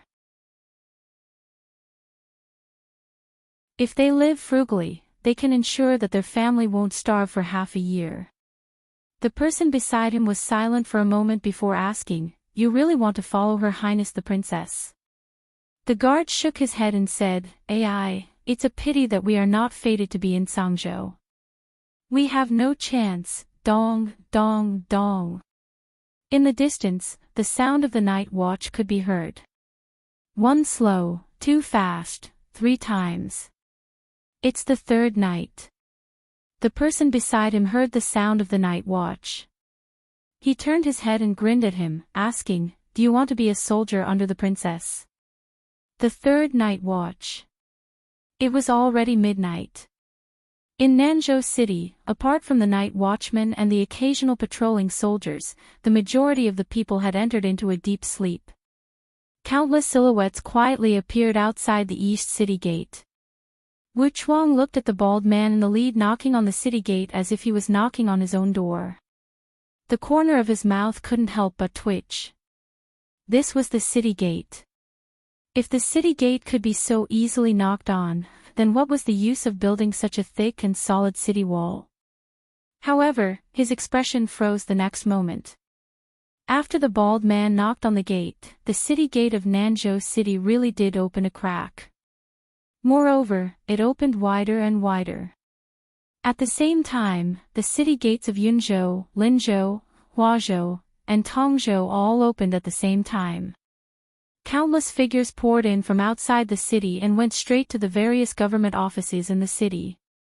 At the same time, in the camp of the allied army of the 5 states that had been marching for 3 days, there was suddenly a chaotic sound of footsteps and fierce shouts. Fire, the provisions are on fire. Enemy attack, enemy attack. Meet the enemy quickly. Put out the fire first, save the provisions first. In the camp, there was a commotion. In a forest several miles away from the camp, a young man looked at the old man in front of him, shook his head, and said regretfully, It's a pity that we can't find their commander's tent. Otherwise, with Su's help, there would be no need to fight this battle. Someone beside him looked at him and said, Their commander-in-chief is not that stupid to set up his tent in a place you can find. His Highness has already said that our mission is to burn down their rations. Once we complete our mission, we just need to go back and report. Don't make any more trouble, sigh, whatever, let's pack up and pack up. More than 10 Heaven List experts quickly disappeared into the dense forest. In the camp at the back, a man wearing ordinary armor asked with a gloomy expression, How much is left? A general knelt on the ground, raised his head to look at him, swallowed a mouthful of saliva, and said, They use kerosene, more than half of the provisions have been burned. What is saved is probably only enough for the entire army to eat for half a day. The man clenched his fists, gritted his teeth, and said, Outside Sangzhou, fortify the walls and clear the fields. From here to Sangzhou, there are still 2 days of journey, at least 1 day, and the provisions can only last for half a day. Tell me, how should we fight this battle? The general thought for a moment, and said in a low voice, If we send people back to transport the provisions, it will take at least 4 days to go back and forth. If we march urgently, we can reach Sangzhou in 1 day. If we save some of the provisions, it will be enough to last for 2 days. If we can take down Sangzhou in 1 go, we will have enough provisions. The middle-aged man said coldly, What if we can't do it in 1 go? The general said in a low voice, General, there is a great disparity in military strength between Sangzhou and us. We can definitely take down Sangzhou quickly. If we return now, I'm afraid our morale will be greatly affected, and it will be very disadvantageous.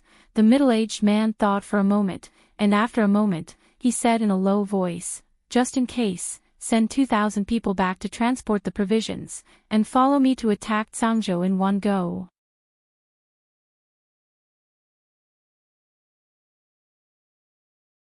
Chapter 1093. Li Duan had been practicing diligently these 2 days because Rui had given him a task before he left. According to the agreed time, Nanzhou, Yunzhou, and the other 5 provinces should have fallen into her hands by now. The 20,000 soldiers led by the governor of Nanzhou had to attack the impregnable Tsangzhou and retreat to attack the 5 provinces. They could only run around like children without their mothers. It was truly pitiful. What was even more pitiful was that they still did not know this. Li Duan was also quite pitiful. After Rui left, he completely let himself go and neglected his practice. Now that Rui was about to return, he only knew how to be anxious. Su had led people deep into the front lines last night and burned the enemy's rations. The people south of Tsangzhou had all moved to the north of the city. They could not scavenge any food from the outside. There were 3 paths in front of them. The first was to return the way they came. If they were fast, they could return to Nanzhou in about 2 days. If they could take back Nanzhou from Mississippi Lu, the food crisis could be solved. The second was to send some people back to forcibly collect rations. They would wait in place, waiting for those who would never return, waiting for them to starve to death. The last path was to go all out and take down Tsangzhou in one go. The rations in Tsangzhou were piled up like mountains, so they naturally did not have to worry about food. They would know which path they had chosen in half a day at most. Of course, what Li Yi hoped for was naturally not to waste a single soldier, not to waste a single divine punishment, and not to waste a single artillery shell. No matter how disparate the strength of the 2 armies was, once the battle began, casualties were inevitable. Young Lu Qing had already donned her armor. She looked a little valiant, without losing her heroic spirit. In these few years, she had completely transformed from the young girl who only knew how to follow behind Mississippi Lu in the 2nd year of Jinghe into her current self. She had transformed into the princess of a country, the ruler of a country. "Uncle Master." She walked to Li Yi's side and nodded slightly. This was probably the greatest battle she had ever experienced in her life. Li Yi nodded and asked, "Are you nervous?" She looked up with a smile and said, "Not nervous."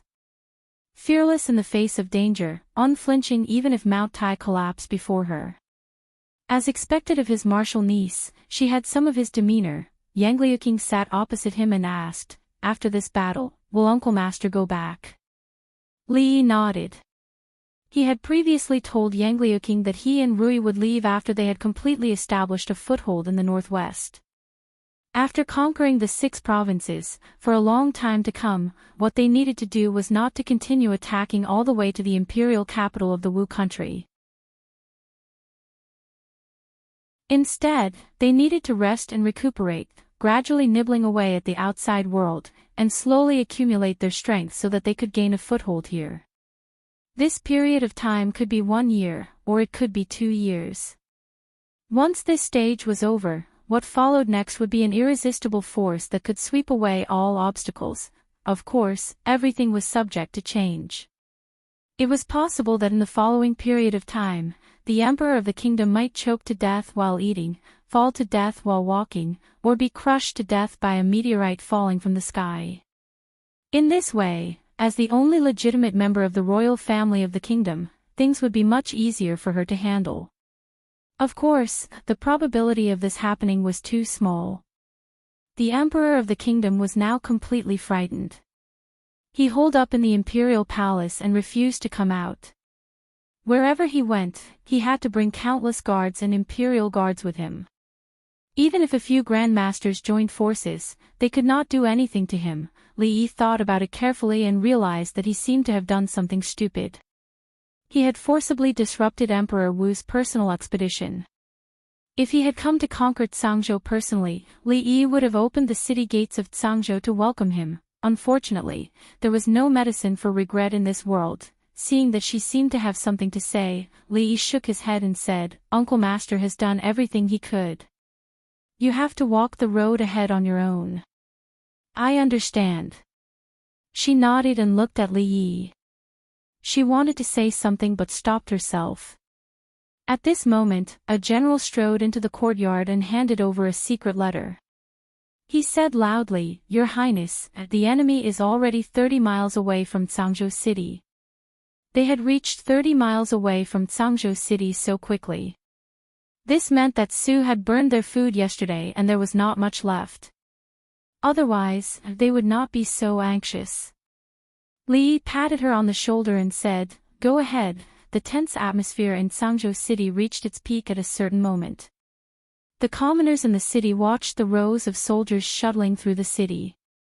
They could not help but feel their hearts in their throats. This battle would determine how they would survive in the future. It was closely related to their survival. 30 miles. 15 miles. 10 miles. 5 miles. 5 miles away from Changzhou City. A deputy general looked at a thin line in the distance. That was the city wall of Changzhou City. He urged his horse to the front and asked, General Pang, should we let the soldiers rest here first? They had already traveled for half a day and were exhausted. It was not wise to attack the city at this time. The best-case scenario would be for the army to camp and rest for the night when they were 30 miles away from Changzhou City. However, they had already used up all of their food supplies. They could not afford to delay for too long. Rest here for an hour. The general nodded and said, Prepare the siege weapons. We will attack the city in an hour. Roger. The deputy general turned his horse around and said loudly, Rest here. We will attack the city in an hour. On Changzhou City's city wall, Chen Qing was holding a pair of binoculars in his hand. He muttered, Why did they stop? General Fan stood beside him. He turned his head to look and asked, Are the red barbarian cannons ready? A person beside him immediately replied, General, all 100 red barbarian cannons have been loaded. General Fan was relieved. He thought for a moment and said, Just in case, check again. Outside the city, the deputy general looked ahead and walked to the general's side. He asked doubtfully, General Pang, why haven't they made a move? General Pang looked ahead and asked, How many soldiers are guarding Changzhou City? Do they dare to leave the city to fight? The deputy general nodded and said, General, it's time. General Pang waved his hand and said, Attack the city. Attack the city. Attack the city. The general gave the order and the army rushed forward. 5 miles. 3 miles. 2 miles. When Changzhou City's city wall could be seen clearly, the deputy general's expression changed and he said anxiously, General, they still haven't left the city. They haven't even pulled up the drawbridge. Could it be a trap? Just as he said that, he heard a cry of surprise. What is that? He looked up and saw countless black dots landing on the army camp. Boom! Boom! Following that, he heard a series of deafening explosions. Soil flew everywhere and wails of pain could be heard. Following that, he couldn't even hear the deafening explosions anymore. All he could hear was a buzzing sound. In the army formation, the war horses neighed and raised their front hooves. They were in a mess and ran amok. Cavalrymen fell from their horses and were trampled on before they could get up. The entire battle formation was destroyed by the deafening explosion. The war horses neighed in fear and ran amok. After every deafening explosion, dozens of people fell. The fire and the deafening explosions caught them off guard. Divine punishment, this is divine punishment. A deputy general looked up and his eyes were filled with despair. This was the Jing Kingdom's divine punishment. No, it was enough to destroy their army formation from so far away. Even divine punishment did not have such power. Retreat, retreat quickly. Just as he shouted, he lowered his head and looked at the long saber that had pierced through his chest. He looked at General Pang in disbelief and his head tilted to the side. For disturbing the morale of the army, they should be killed. General Pang gritted his teeth and said loudly, "This is a long-range attack. Once we reach the city wall, they can't do anything. Attack the city." Under the command of the general, the morale of the army quickly stabilized and they quickly approached the city wall. The drawbridge under the city wall had already been pulled up. As they approached, more stones and logs fell from above. The soldiers who were approaching the city wall threw sandbags into the moat and pushed the bodies of the people beside them into the moat. Soon, they reached the bottom of the city wall and were greeted by rolling stones and logs falling from the sky. In just a short distance of 2 miles, thousands of the 20,000 soldiers had died. However, they couldn't retreat. If they couldn't take down Sangzhou today, they would starve to death. Scaling ladders. Scaling ladders. Crash. Crash. Follow. Archers. Archers, cover. Wei Liang waved his hand as he looked at the densely packed crowd below the city wall. Black balls were thrown down from the city wall one after another. Boom. Boom. Boom. A series of deafening explosions and bursting flames wiped out all the enemies below the city wall. General Pang stood in the distance and looked at the towering city wall. His heart fell into a bottomless abyss. You're tuning into the LoveLore Library YouTube channel. We're so grateful for your support and don't forget to subscribe to join us on this incredible journey through captivating stories.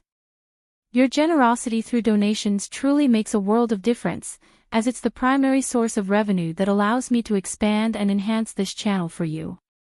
Thank you from the bottom of my heart for being a part of this adventure.